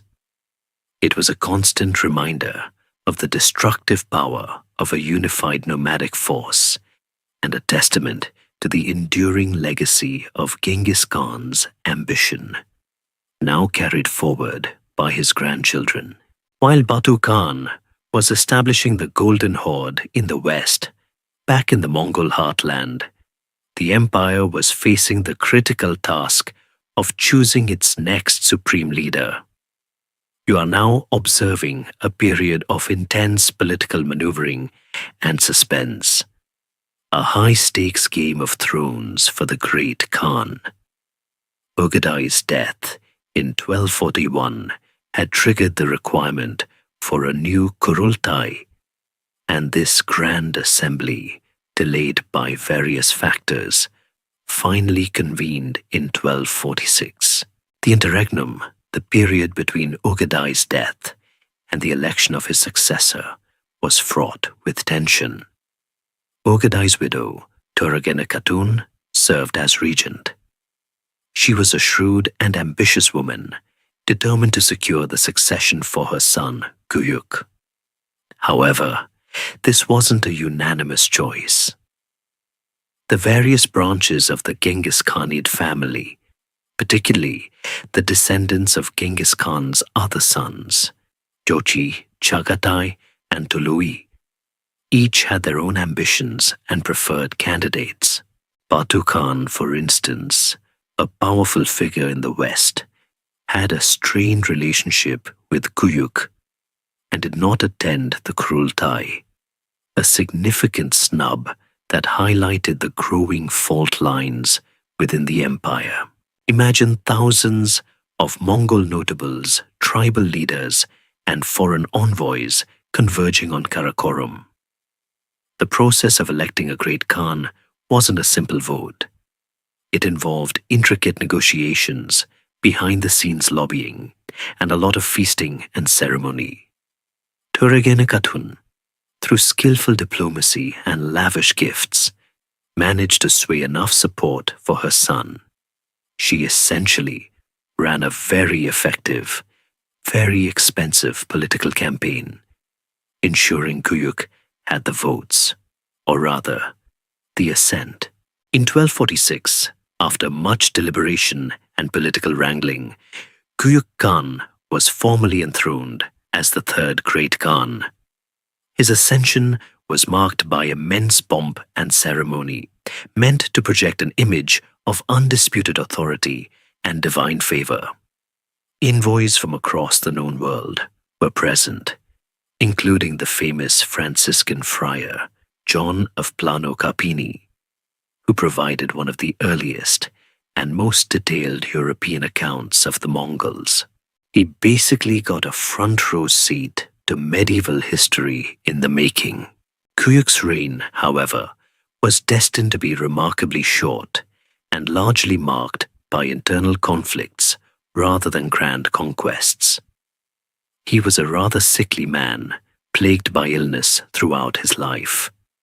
More significantly, he harbored deep resentment towards Batu Khan, his powerful cousin in the West. This animosity stemmed from long-standing personal feuds and rivalries from their shared campaigns. Kuyuk suspected Batu of disloyalty and viewed his absence from the Kurultai as a direct challenge to his authority. This simmering hostility between Kuyuk and Batu was a critical development. It represented the first major crack in the unified structure of the Mongol Empire established by Genghis Khan and Ögedei. While the empire was still nominally unified under the Great Khan, the practical reality was that the various ulus, appanages or khanates, were beginning to assert more autonomy. Historians still argue whether this internal strife was an inevitable consequence of the empire's vastness, or if Kuyuk's personality simply exacerbated existing tensions. Kuyuk, determined to assert his authority, began to take steps that alienated other powerful factions. He reversed some of his mother Töregene's policies and began to purge officials whom he considered disloyal. He also harbored suspicions of the Ögedei lineage, including some of his own relatives. This created an atmosphere of fear and instability within the court. It was less like a harmonious imperial family and more like a particularly cutthroat family reunion where everyone's eyeing the inheritance. His strained relationship with Batu reached a critical point. Kuyuk began to muster his forces, ostensibly for a campaign in the West, but many suspected his true intention was to confront Batu Khan and bring the Golden Horde to heel. The stage was set for a potential civil war, a catastrophic conflict that could have torn the nascent empire apart. However, fate intervened. In 1248, while traveling westward, presumably to confront Batu, Kuyuk Khan died. Again, the circumstances are somewhat mysterious. Some accounts suggest illness, others foul play. His death, after a mere 2 years on the throne, plunged the empire into another regency period, this time under his widow, Ogul Kaimish. This second interregnum proved even more turbulent than the first, with intense power struggles and factions vying for control. Kuyuk's brief reign, though lacking the grand military triumphs of his predecessors, was significant for what it foreshadowed. It highlighted the fragility of the Mongol unity, despite the strong foundations laid by Genghis Khan. The personal animosities and rivalries among the various branches of the imperial family, particularly between the descendants of Yoki and Ogadai, were becoming increasingly pronounced. While the empire still held together, the seeds of its eventual fragmentation were clearly being sown. The brief, troubled reign of Kuyuk served as a stark warning. Ruling an empire forged by conquest was one thing. Maintaining it through peace was quite another. Kuyuk Khan's untimely death in 1248 plunged the Mongol Empire into another turbulent interregnum. You are now witnessing a pivotal moment, a shift in the balance of power that would determine the future trajectory of the vast Mongol domain. This time, the regency under Ogul Kaimish, Kuyuk's widow, was even more chaotic and ineffective than Toregin's, marked by rampant corruption and a severe erosion of central authority. The powerful royal princes, fed up with the squabbling and inefficiency, knew a new decisive hand was needed. The stage was set for another Kurultai, and this time, the Toluids, the descendants of Genghis Khan's youngest son, Tolui, who had famously inherited the Mongol homeland, seized their opportunity. They formed a powerful alliance with the Hochids, led by Batu Khan himself. Remember the bad blood between Kuyuk and Batu? With Kuyuk gone, Batu was determined to prevent another hostile Ogadade from taking the throne. He threw his considerable weight and prestige behind the Toluid candidate, Monke. Monke was the eldest son of Tolui and the fearsome Sorkaktani Beki, a woman of extraordinary intelligence and political acumen. She had skillfully navigated the treacherous currents of court politics, cultivating alliances and ensuring her sons were positioned for power. Imagine a grand chess match, and Sorkaktani Beki was playing several moves ahead of everyone else. The Kurultai that elected Monke, held in 1251, was controversial. Many Ogadade and Chagatai princes refused to attend, protesting the legitimacy of the assembly, as it was not held in the traditional Ogadade heartland and was largely orchestrated by Batu Khan. However, with Batu's overwhelming military and political support, Monke's ascension was secured. He was a seasoned warrior, intelligent, and known for his adherence to the Yasa, Genghis Khan's law code. His election marked a major shift in the imperial lineage, transferring the great Khanate from the Ogadide line to the Toluid line. It was like a hostile takeover, but with more horses and less paperwork. Monke Khan, reigning from 1251 to 1259, immediately set about consolidating his power and restoring order to the empire. His reign is often characterized by significant administrative reforms and a renewed drive for expansion. He understood that the empire, vast as it was, needed more than just military might. It needed a stable revenue base and efficient governance to endure. One of Monke's first acts was to launch a sweeping purge of the Ogadide and Chagatai factions who had opposed his ascension. This was a brutal but effective way to eliminate rivals and solidify his authority. Many princes and officials deemed disloyal were executed or exiled, and their lands and wealth were confiscated. This wasn't just about revenge. It was about ensuring that future challenges to the Toluid lineage would be impossible. It was a strong message. Don't mess with the new boss. Administratively, Mongke continued Ogadai's efforts to centralize control and regularize taxation. He ordered a comprehensive census of the entire empire, a monumental undertaking that spanned years and provided a detailed accounting of populations and resources. This census was crucial for establishing a fairer and more consistent tax system, replacing the ad hoc levies that had caused much resentment. He also tried to curb the rampant corruption that had flourished during the regencies, implementing stricter controls and punishments for dishonest officials. Mongke also took steps to improve the empire's infrastructure. He continued the expansion of the Yam postal system, making it even more efficient, ensuring that messages and goods could travel swiftly across his vast domains. He also invested in road construction and the establishment of new trade routes, further facilitating the Pax Mongolica.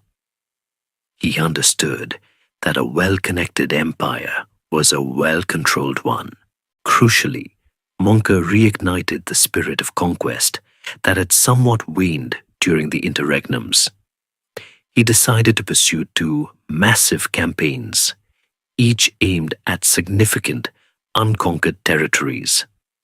His own brother, Hulagu, was dispatched to the southwest to conquer the remnants of the Islamic world, a region stretching from Persia to Egypt. And another of his brothers, the future Kublai Khan, was sent to the southeast to complete the conquest of the Southern Song dynasty in China. These were enormous undertakings, demonstrating Mongke's ambition to fulfill Genghis Khan's vision of universal dominion.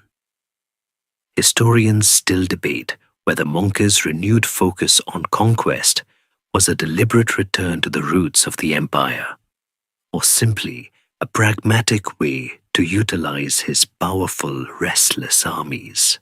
Mongke Khan's reign was a period of robust central authority, renewed administrative efficiency, and ambitious military expansion.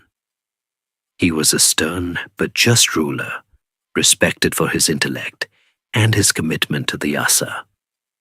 He brought a degree of stability and purpose back to the Mongol Empire after years of infighting and political drift.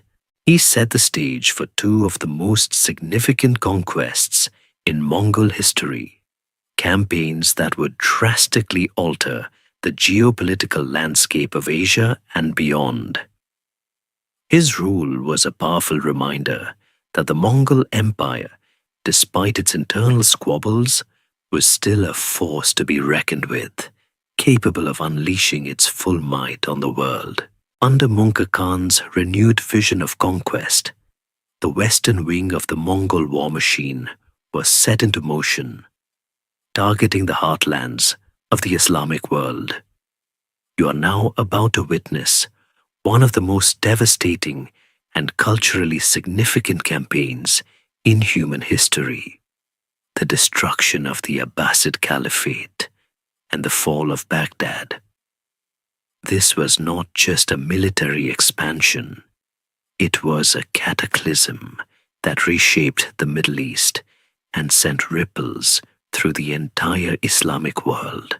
Mongke entrusted this monumental task to his brother, Hulagu Khan.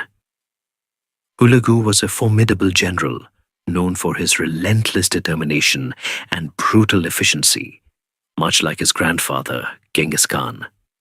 His mission was clear: to establish firm Mongol rule over the southwestern lands, which effectively meant bringing the powerful but declining Abbasid Caliphate and the various independent states of Persia and Syria under Mongol dominion.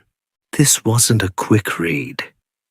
It was a deliberate, systematic conquest aimed at permanence. Hulagu set out in 1253 with a massive army, bolstered by contingents from his brothers and cousins Ulus, showcasing the continued, albeit strained, unity of the Mongol imperial family under Mongke. His campaign began with the methodical subjugation of various minor Persian states, and notably, the destruction of the formidable assassins, the Nizari Ismailis. These mysterious sectarians, based in their impregnable mountain fortresses like Alamut, had for centuries terrified rulers with their political assassinations. Hulagu, however, understood siege warfare better than anyone.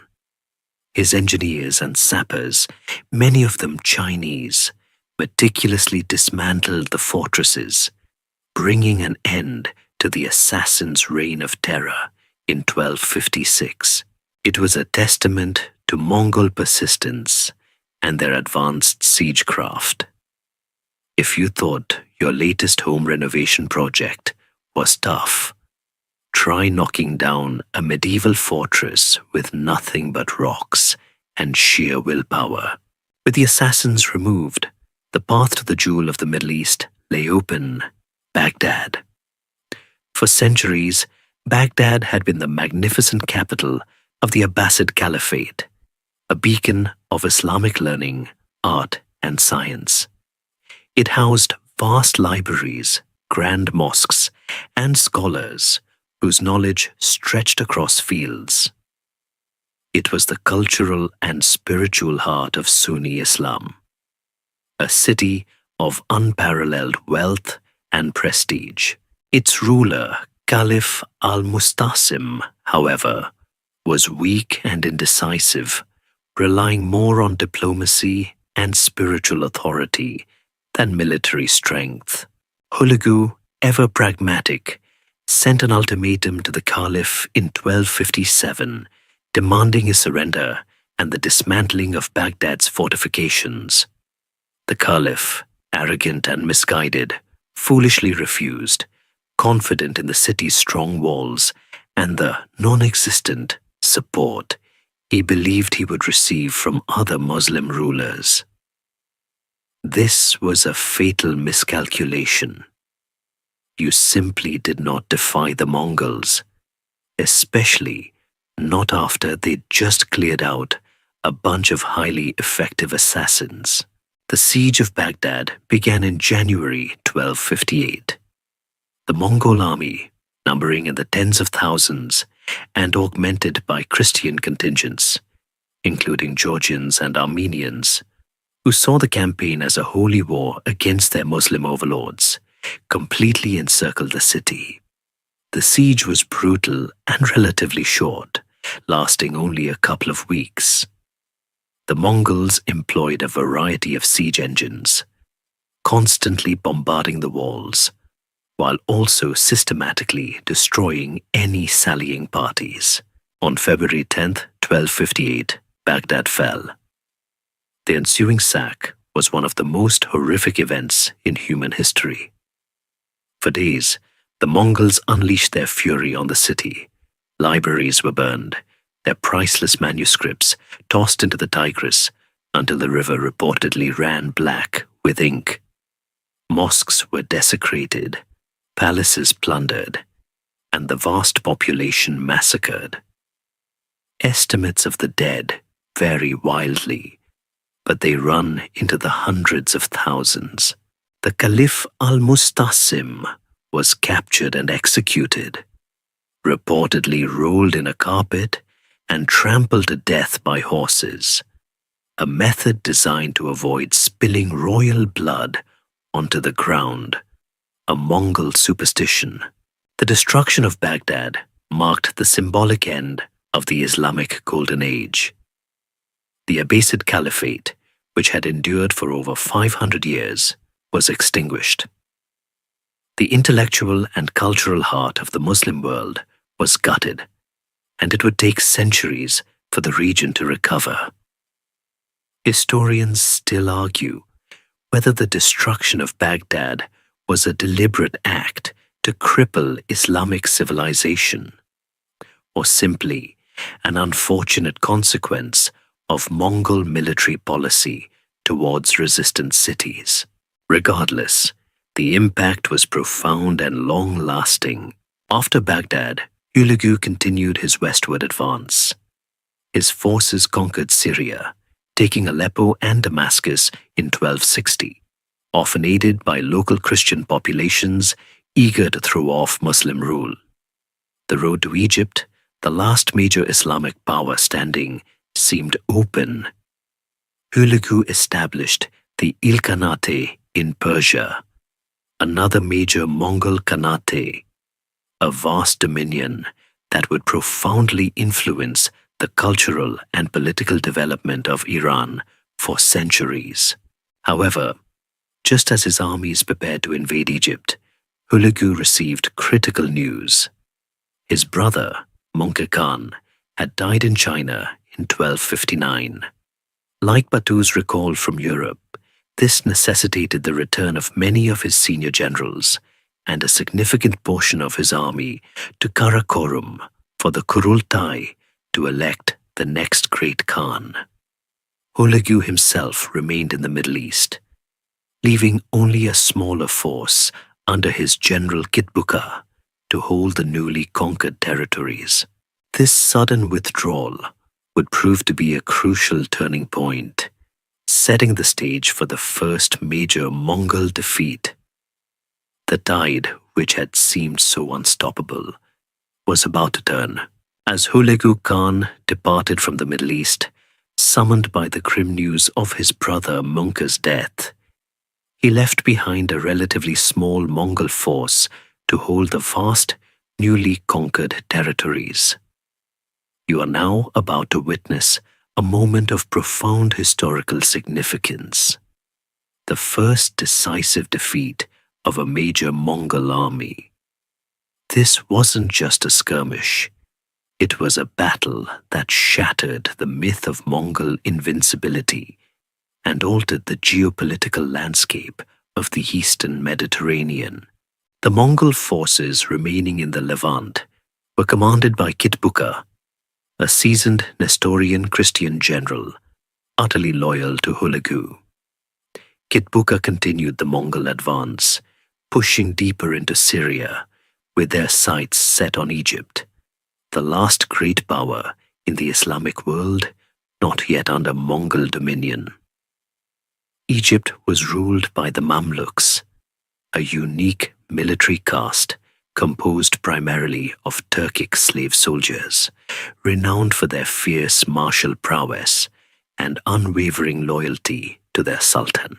They had proven themselves formidable defenders against the Crusader states. And now, they stood as the last line of defense against the Mongol tide. The Mamluk Sultan at the time was Qutuz, a shrewd and determined leader. He understood the existential threat posed by the Mongols. He knew that the usual Mamluk internal squabbles had to be set aside. In a desperate plea for unity, he rallied his forces, even reconciling with a former rival, the skilled commander Baibars, who would later become a legendary sultan himself. Imagine the desperate resolve of a people facing an enemy who had just annihilated the caliphate itself. They knew the stakes were absolute. The two armies converged in the Jezreel Valley, near a place called Ain Jalut, Goliath's Spring, in what is now northern Israel. The date was September 3rd, 1260. The Mamluk army, though perhaps numerically smaller than the full Mongol host, was well led, highly motivated, and fighting for the survival of their faith and homeland. Kitbuka, despite his military experience, may have underestimated the Mamluks, or perhaps he was overconfident due to the Mongols' unbroken string of victories. Historians still argue whether Kitbuka's limited numbers were truly a fatal handicap, or if Mamluk tactical superiority and motivation were the decisive factors. The Mamluk strategy was masterful. Baibars, leading the Mamluk vanguard, employed the classic Mongol tactic of the feigned retreat. He engaged the Mongol forces, then pretended to flee, drawing Kitbuka's cavalry into a prepared ambush in a narrow valley surrounded by hills. As the Mongols pursued, they found themselves caught between the Mamluk main army, waiting in ambush, and the flanking Mamluk forces. The Mamluk cavalry, using their disciplined charges and their superior understanding of the local terrain, launched a devastating counterattack. The battle was fierce and bloody. The Mamluks, fighting with desperation and skill, eventually broke the Mongol lines. Kitbuka, refusing to flee, fought valiantly until he was captured and executed. His death was a massive blow, not just militarily, but psychologically. It sent an unmistakable message. The Mongols were not invincible. You could, in fact, beat them if you were smart, united, and brave enough. It was like seeing the final boss in a video game suddenly run out of health for the first time. The victory at Ain Jalut was monumental. It halted the Mongol westward expansion definitively. Had the Mongols pressed into Egypt, the entire political and cultural landscape of North Africa and the Mediterranean would have been irrevocably altered. The Mamluks effectively acted as a shield, protecting Egypt and, by extension, much of the rest of North Africa and the Arabian Peninsula from Mongol conquest. The Mamluks followed up their victory with a systematic expulsion of the remaining Mongol forces from Syria. The Ilkhanate, established by Hulagu, now found its western frontier fixed at the Euphrates River, unable to expand further. The defeat also had profound implications for the political dynamics within the Mongol Empire itself. Hulagu, back in Persia, establishing the Ilkhanate, was infuriated by the loss, but was consumed by the brewing civil war back in the Mongol heartland, the Tuluid Civil War, which we'll discuss soon, preventing him from immediately launching a full-scale retaliatory campaign. Ain Jalut served as a powerful symbol of resistance. It showed that disciplined, motivated armies employing intelligent tactics could indeed stand up to the once unstoppable Mongol war machine. It also solidified the Mamluks' position as the preeminent power in the Islamic Middle East for the next 2 centuries. They became the defenders of Islam, revered for their role in stopping the Mongol advance. For the Mongols, Ain Jalut was a humbling experience, a stark reminder that even their formidable power had limits. It forced a strategic reassessment and marked the beginning of a period where the various Mongol Khanates would increasingly fight amongst themselves rather than continually expanding outwards. The universal empire was showing its cracks, and the Mamluks, almost single-handedly, had put the first significant dent in its seemingly impenetrable armor. While the Mamluks were making history at Ain Jalut, far to the east, the Mongol Empire was undergoing another monumental transformation. You're now turning your attention to the rise of Kublai Khan, a figure whose vision would dramatically shift the focus of the Mongol Empire from nomadic conquest to settled imperial rule. fundamentally altering its character and ushering in a new era. Kublai was another grandson of Genghis Khan, a son of Tolui, and thus Mongol Khan's younger brother. Unlike many of his warrior kin, Kublai possessed a keen intellectual curiosity and a deep fascination with Chinese culture and administration. While his brothers were busy conquering distant lands, Kublai was studying the intricacies of Chinese governance, Confucian philosophy, and the practicalities of ruling a vast agrarian society. He recognized that China wasn't just a territory to be plundered.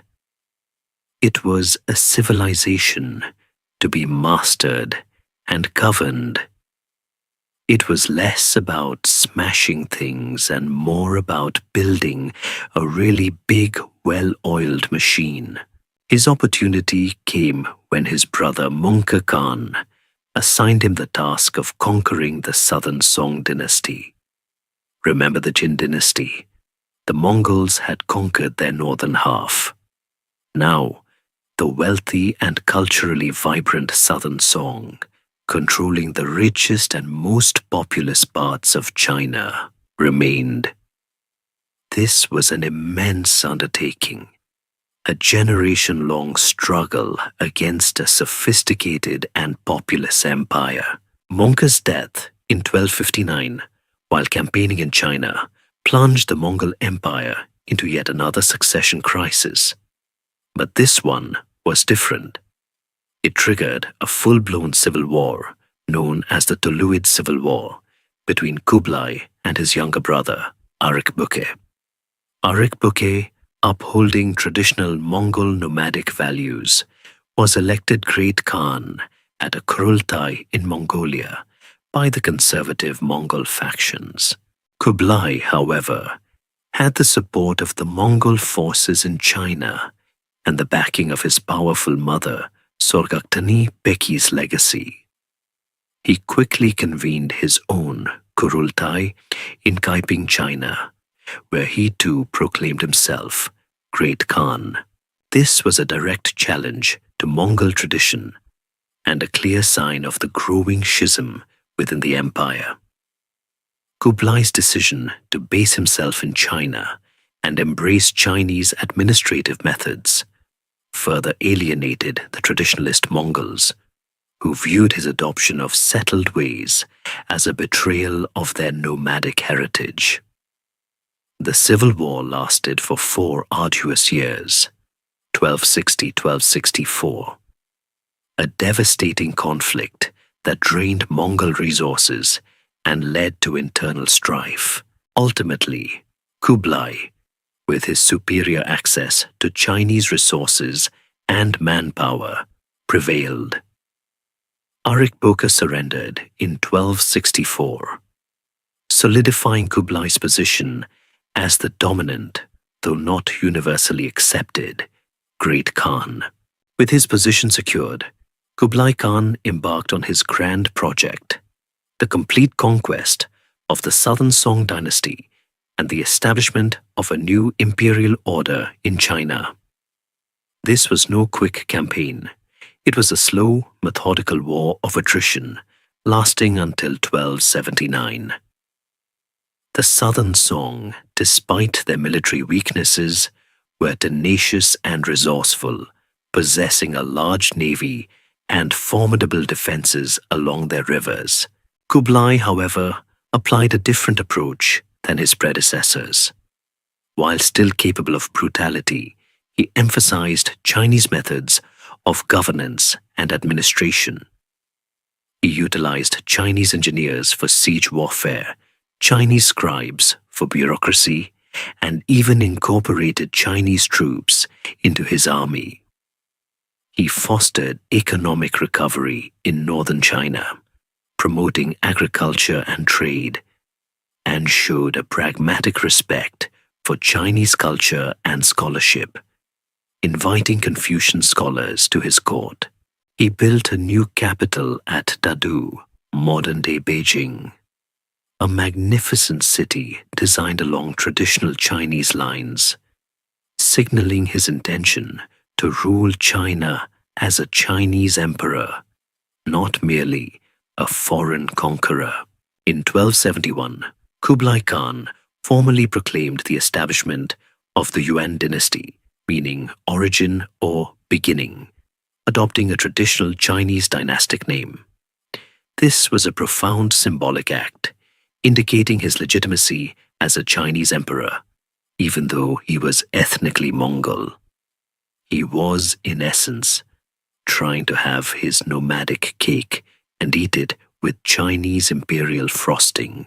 The final conquest of the southern Song involved massive naval operations, as the Mongols had to overcome the Song's powerful fleets and riverine defenses. They built their own navies, often using captured Song shipwrights and sailors. The decisive moment came at the Battle of Yamen in 1279, a massive naval engagement that saw the last remnants of the southern Song fleet destroyed. The last Song emperor, a young boy, perished, bringing an end to the Song dynasty. Kublai Khan's reign was a period of unprecedented prosperity and cultural exchange in China. He opened China to the outside world, fostering trade along the Silk Road, and even welcoming European travelers like Marco Polo, whose accounts famously describe the wonders of Kublai's court and the wealth of his empire. Under Kublai, the Yuan dynasty saw significant public works projects, advancements in science and technology, and a flourishing of arts. Historians still argue whether Kublai truly assimilated into Chinese culture, or if he merely adopted its trappings as a pragmatic means of governance, while maintaining his Mongol identity and privilege for his elite. Kublai Khan's legacy is complex. He completed the Mongol conquest of China, but in doing so, he fundamentally changed the nature of the Mongol Empire. He shifted its center of gravity to China, away from the nomadic steppes, and transformed it into a more settled, bureaucratic, and distinctly Chinese-influenced imperial power. This emphasis on sedentary rule, however, further deepened the divisions within the broader Mongol Empire, as the Western Khanates increasingly viewed the Yuan dynasty as distinct and even alien. With the southern Song dynasty finally subdued and the Yuan dynasty firmly established in China, Kublai Khan, now truly a universal emperor in the Eastern sense, set his sights on new horizons. You are now observing the pinnacle of his imperial ambition, a grand naval undertaking that would test the very limits of Mongol power. The attempts to conquer Japan. Imagine the sheer scale of the vision. The Mongols, traditionally land-based warriors, had built an empire on horseback. Now Kublai Khan, with the vast resources and shipbuilding expertise of newly conquered China at his disposal, envisioned extending his dominion across the seas. He saw Japan, a seemingly wealthy island nation, as another natural extension of his burgeoning empire. It was a classic because it's there kind of ambition, combined with the desire to secure his eastern flanks and perhaps fulfill the Genghis Khanid prophecy of universal rule over all lands. Kublai's initial approach to Japan was diplomatic. In the early 1260s and 1270s, he sent several envoys to Japan, demanding that the Japanese shogun acknowledge his suzerainty and pay tribute. His messages were polite, yet firm, implicitly backed by the formidable power of the Yuan dynasty. However, the Japanese, fiercely independent and confident in their island's natural defenses, were having none of it. The Kamakura shogunate, particularly the regent Hojo Tokimune, repeatedly rejected Kublai's demands, even executing some of his envoys. This was a direct insult, a challenge that Kublai, as a self-proclaimed universal ruler, could not ignore. You simply didn't tell a Mongol Khan no, especially not when they had a freshly built navy and a whole lot of spare time. The first Mongol invasion of Japan came in 1274. This was a combined force of around 15,000 to 40,000 Mongol, Chinese, and Korean troops, carried on a fleet of several hundred ships. They landed at Hakata Bay on Kyushu Island. The Japanese, with their samurai warriors, fought bravely. However, they were initially overwhelmed by the Mongols' superior tactics, which included disciplined unit formations, the use of composite bows, and early forms of gunpowder weapons, primitive grenades. This was a stark contrast to the Japanese individualistic combat style. The Mongol invasion force won several skirmishes on land, but their stay was short-lived. A sudden and fierce typhoon struck Hakata Bay. This was not a gentle summer breeze. It was a devastating storm that wrecked a significant portion of the Mongol fleet, drowning thousands of soldiers and forcing the survivors to retreat. The Japanese saw this as divine intervention, a kami no kaze, or divine wind, which is where the term kamikaze originates. This first attempt, while a scare for the Japanese, was ultimately a failure for Kublai Khan. It was less like a conquest and more like a very expensive, very wet picnic. Undeterred by this setback, Kublai Khan was determined to succeed. He spent years meticulously preparing for a second, much larger invasion.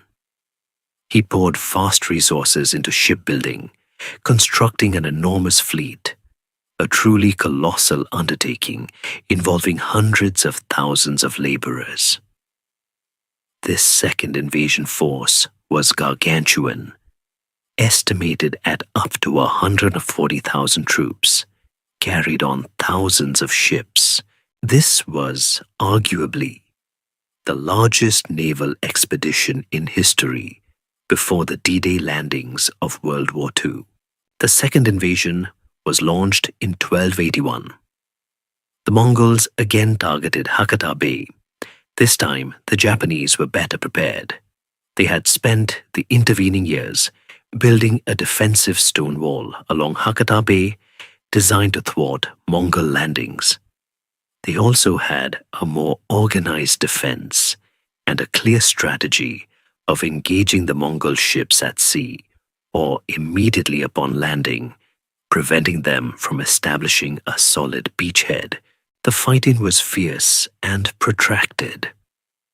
The Japanese samurai, with their close-quarters combat skills, proved effective against the Mongols in land skirmishes, while their smaller, faster ships engaged the larger, more cumbersome Mongol vessels in naval battles.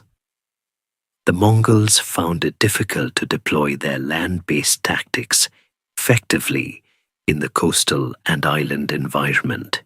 However, once again, the forces of nature intervened.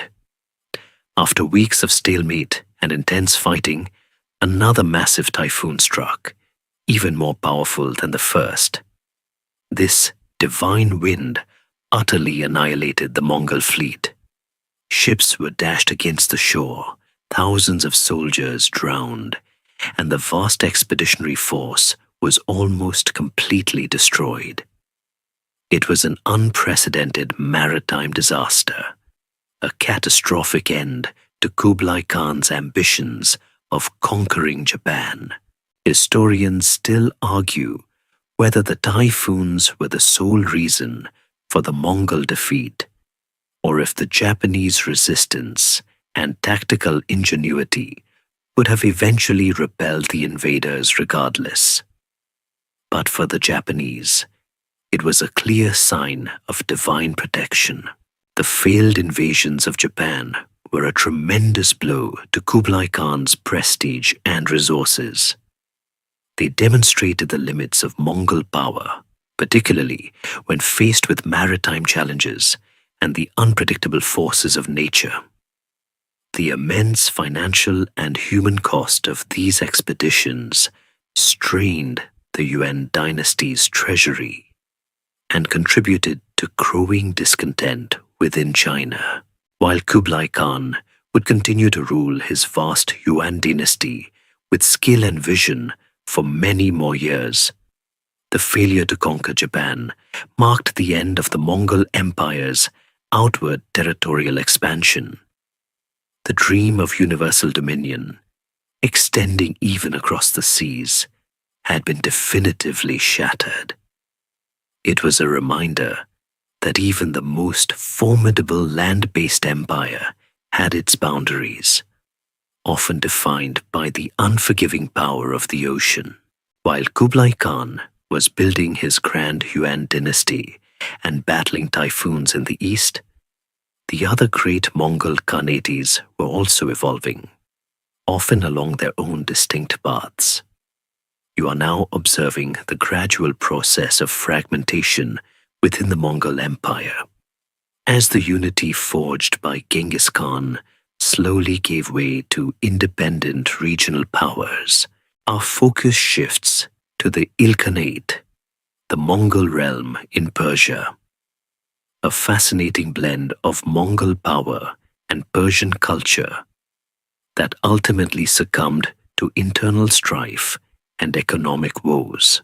The Ilkhanate was founded by Hulagu Khan, Mongke Khan's brother, who, as you'll recall, was the architect of the devastating campaigns that sacked Baghdad and ended the Abbasid Caliphate. After Mongke's death and the ensuing Tuluid civil war, Hulagu remained in Persia. Recognizing that his vast conquests and the sheer distance from Karakorum necessitated an independent base of power, he formally established the Ilkhanate in 1260, declaring himself Ilkhan, meaning subordinate Khan, to the great Khan, initially Mongke, then Kublai, a symbolic nod to the theoretical unity of the empire. But in practice, the Ilkhanate was largely autonomous. The Ilkhanate spanned a vast territory encompassing Persia, Iraq, parts of Afghanistan, and much of present-day Turkey, Anatolia. It was a region of immense historical and cultural significance with a rich Persian Islamic heritage. The initial years of Mongol rule were marked by considerable destruction and brutal suppression, particularly in Iraq and Syria, as evidenced by the fall of Baghdad. However, over time the Ilkhans, like Kublai in China, began to adopt aspects of the local culture and administration, albeit unevenly. One of the most significant developments in the Ilkhanate was the gradual conversion of the Mongol ruling elite to Islam. While the early Ilkhans, including Hulagu, largely adhered to Tengrism, or even showed some sympathy for Buddhism due to Mongol connections with Tibet, the majority of their subjects were Muslim. Over decades, through intermarriage, the influence of Sufi mystics, and the sheer cultural weight of Persian civilization, the Mongol Khans and nobles began to embrace Islam. This process culminated in the early 14th century with the conversion of Ghazan Khan in 1295, making Islam the official religion of the Ilkhanate. Imagine a conquering force slowly adopting the religion of the conquered, a truly profound shift. This conversion, however, alienated the Ilkhanate from the Golden Horde, who remained largely Tengrist at this point, further deepening the existing animosities between these two Mongol realms. Economically, the Ilkhanate faced significant challenges.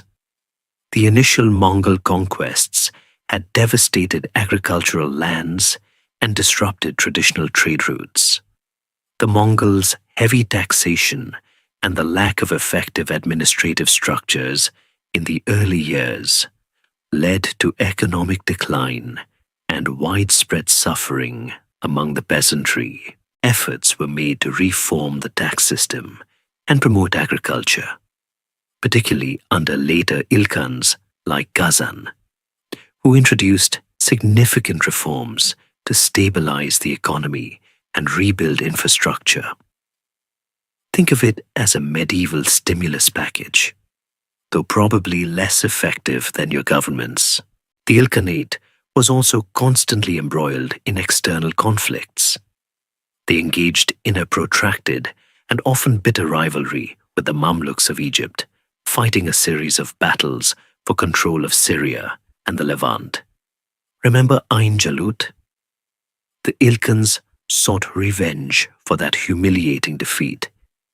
But despite several attempts, they were never able to decisively overcome the Mamluks. These wars were costly, draining the Ilkhanate's resources and preventing further westward expansion. Internally, the Ilkhanate, despite its initial strength, suffered from the same problem that plagued all Mongol successor states: succession disputes.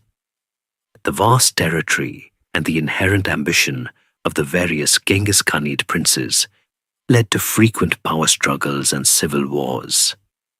These internal conflicts weakened the central authority of the Ilkhan, leading to a proliferation of local warlords and a decline in administrative effectiveness.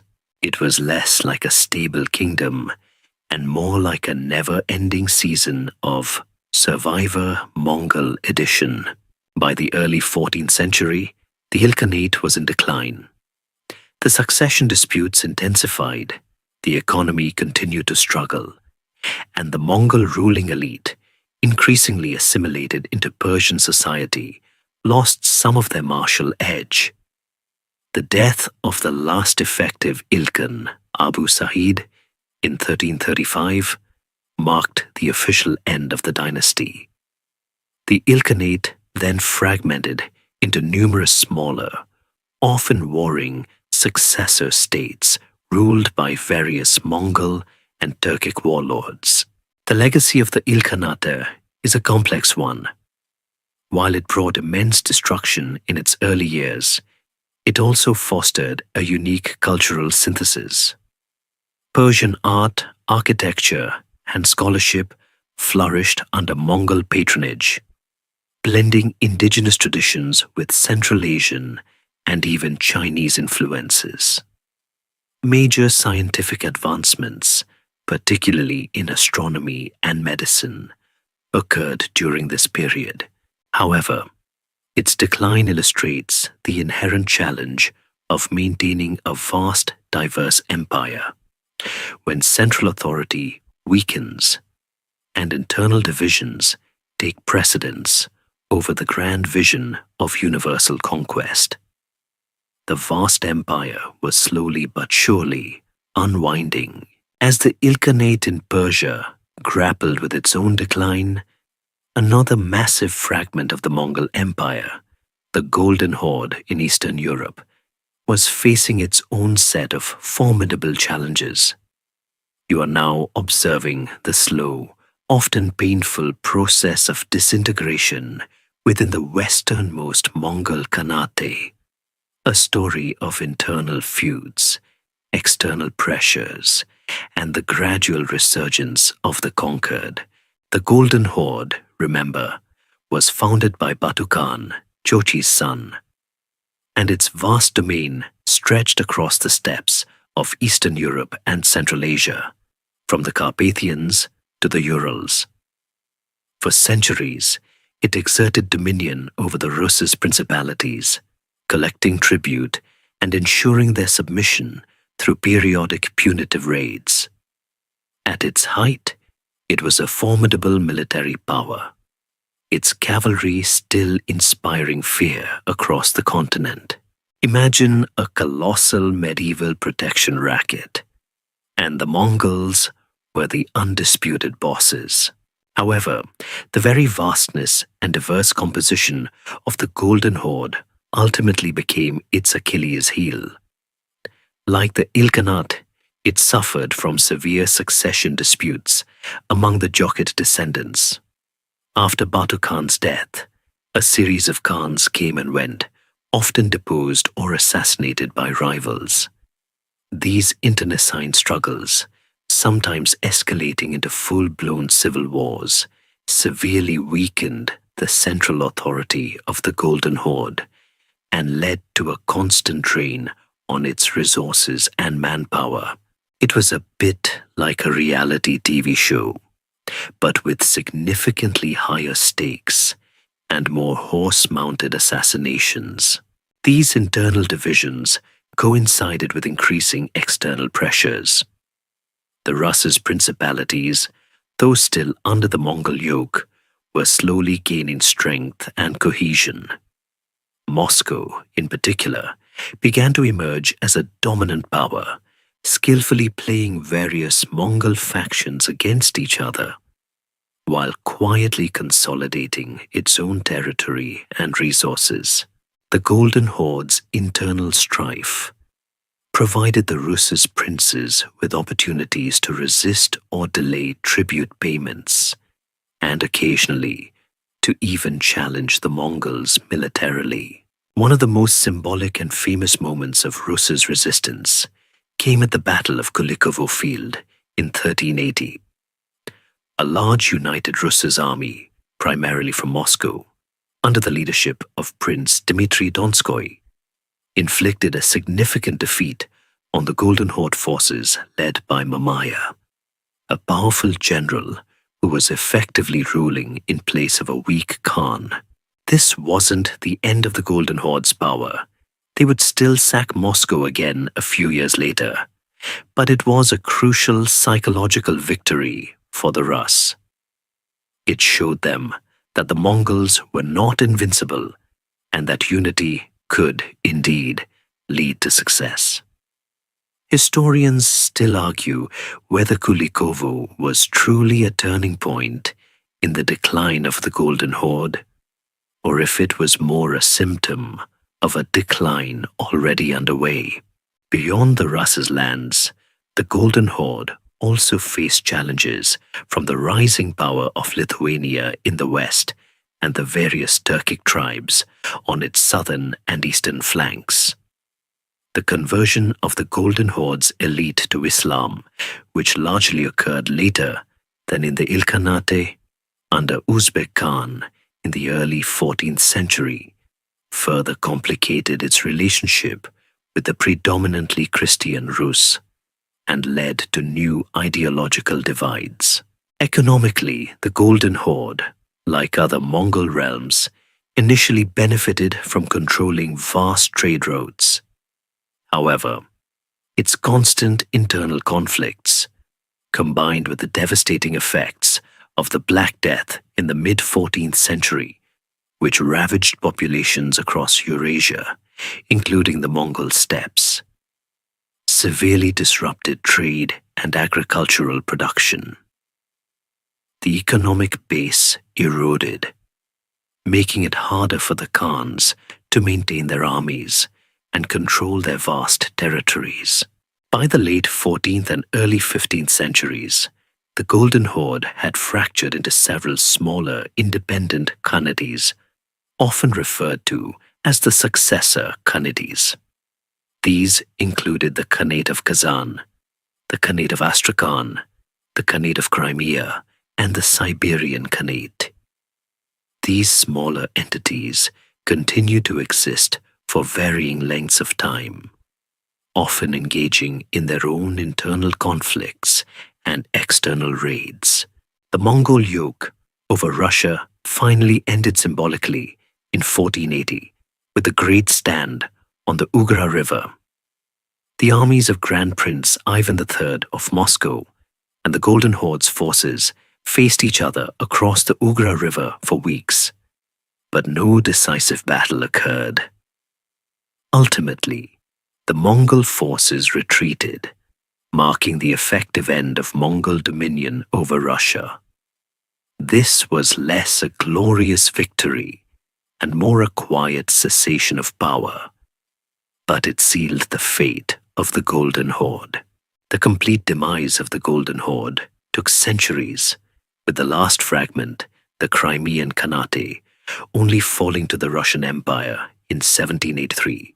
Its long decline is a stark illustration of how even the most formidable empires can be undone by a combination of internal strife, the rise of powerful neighbors, and demographic and economic pressures. The Golden Horde left an indelible mark on Russian history, influencing its political development, military organization, and even aspects of its culture. Its disintegration marked another crucial step in the unraveling of Genghis Khan's once unified world empire. As the Ilkhanate crumbled and the Golden Horde fractured, the final great chapter of the Mongol Empire's initial grand narrative was playing out in the very place where it had achieved its greatest splendor, China. You are now observing the inevitable decline and eventual fall of the Yuan dynasty, the magnificent empire founded by Kublai Khan. This was not a sudden collapse, but a protracted unraveling, driven by a complex interplay of internal failures and resurgent Chinese nationalism. Remember Kublai Khan's ambition? He had built Dadu, modern-day Beijing, a magnificent capital, and presided over a period of unprecedented cultural exchange and economic prosperity. But even during his long and generally successful reign, the seeds of the Yuan dynasty's downfall were being sown. The fundamental challenge was that the Mongols, a nomadic ruling elite, were attempting to govern a vast and ancient agrarian civilization with deeply ingrained traditions and a massive population that largely viewed them as foreign conquerors. It was a bit like trying to run a marathon in flip-flops. Eventually, something's going to give. After Kublai Khan's death in 1294, the Yuan dynasty entered a period of instability. His successors were generally less capable, often short-lived, and frequently embroiled in destructive succession struggles. The Yuan court became a hotbed of intrigue and factionalism, with powerful Mongol princes and Chinese officials vying for influence. This constant political infighting undermined central authority and led to widespread corruption, as officials exploited their positions for personal gain. Imagine a game of musical chairs, but the chairs are thrones and the music never stops, just gets increasingly discordant. Economically, the Yuan dynasty faced mounting problems.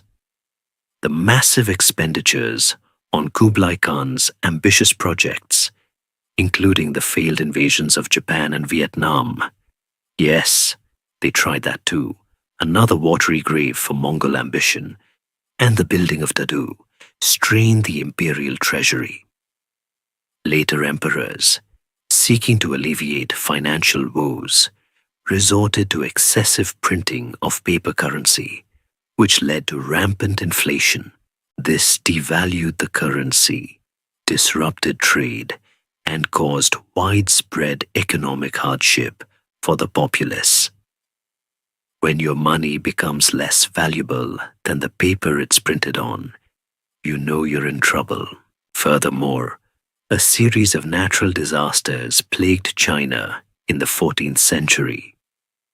Frequent and devastating floods of the Yellow River, often exacerbated by the Mongols' neglect of traditional Chinese hydraulic engineering, led to crop failures, famine, and widespread displacement. The government's inability to effectively manage these disasters and provide relief further eroded its legitimacy in the eyes of the Chinese people, who traditionally expected their emperors to maintain the mandate of heaven by ensuring peace and prosperity. The Black Death, which swept across Eurasia in the mid-14th century, also played a devastating role. While its exact impact on China is debated, it undoubtedly contributed to demographic decline and further economic disruption, weakening the Yuan dynasty's grip on power. These accumulating grievances, economic distress, natural disasters, political corruption, and the enduring sense of foreign rule, fueled widespread discontent among the Chinese population. Secret societies and peasant rebellions began to emerge, the most prominent being the Red Turban Rebellion. These movements, often led by charismatic figures, tapped into deep-seated anti-Mongol sentiment and a desire to restore native Chinese rule. The most successful of these rebel leaders was a former peasant and Buddhist monk named Zhu Yuanzhang. He rose through the ranks of the Red Turbans, demonstrating remarkable military and organizational skill. Unlike other rebel leaders, Zhu Yuanzhang disciplined his troops, showing respect for the populace, and gained widespread popular support. He patiently consolidated his power, capturing territory and building a formidable army. By the 1360s, Zhu Yuanzhang's forces were the dominant rebel power. In 1368, he declared himself the first emperor of the Ming dynasty and launched a final, decisive campaign against the Yuan. The Mongol court, weakened by internal divisions and unable to effectively respond, offered little resistance. The last Yuan emperor, Togon Timur, abandoned Dadu and fled back to the Mongolian steppes. The great Yuan dynasty, which had ruled China for less than a century, had fallen. The Ming dynasty quickly consolidated its rule, restoring traditional Chinese systems of governance and culture, while the Mongols continued to exist as a powerful nomadic force on the steppes, now referred to as the Northern Yuan. Their direct rule over China was irrevocably over. The fall of the Yuan dynasty marked the final symbolic end of the unified Mongol Empire. While the successor Khanates continued to exist for centuries, some, like the Crimean Khanate, even into the 18th century, they were independent entities, no longer bound by a central authority in Karakorum or Beijing. The dream of Genghis Khan's universal empire had fragmented, leaving behind a complex legacy of destruction and innovation. A vast interconnected network of trade and cultural exchange, and a profound lasting impact on the history of Eurasia. And so, as the moonlight softly traces patterns on your window, and the world outside prepares for a new day, we close the book on this extraordinary chapter of human history. The thunder of hooves has faded, the cries of battle have long since silenced, and the grand ambitions of the Khans have returned to the dust from which they came. Yet, the echoes of their empire, in the very fabric of continents and the flow of history, remain. You can almost feel the whispers of those distant winds, carrying tales of a time when the world truly seemed to shrink under the shadow of a single unifying force. Sleep now, knowing that even the greatest empires eventually find their peace, their stories settling into the quiet, reassuring rhythm of the past.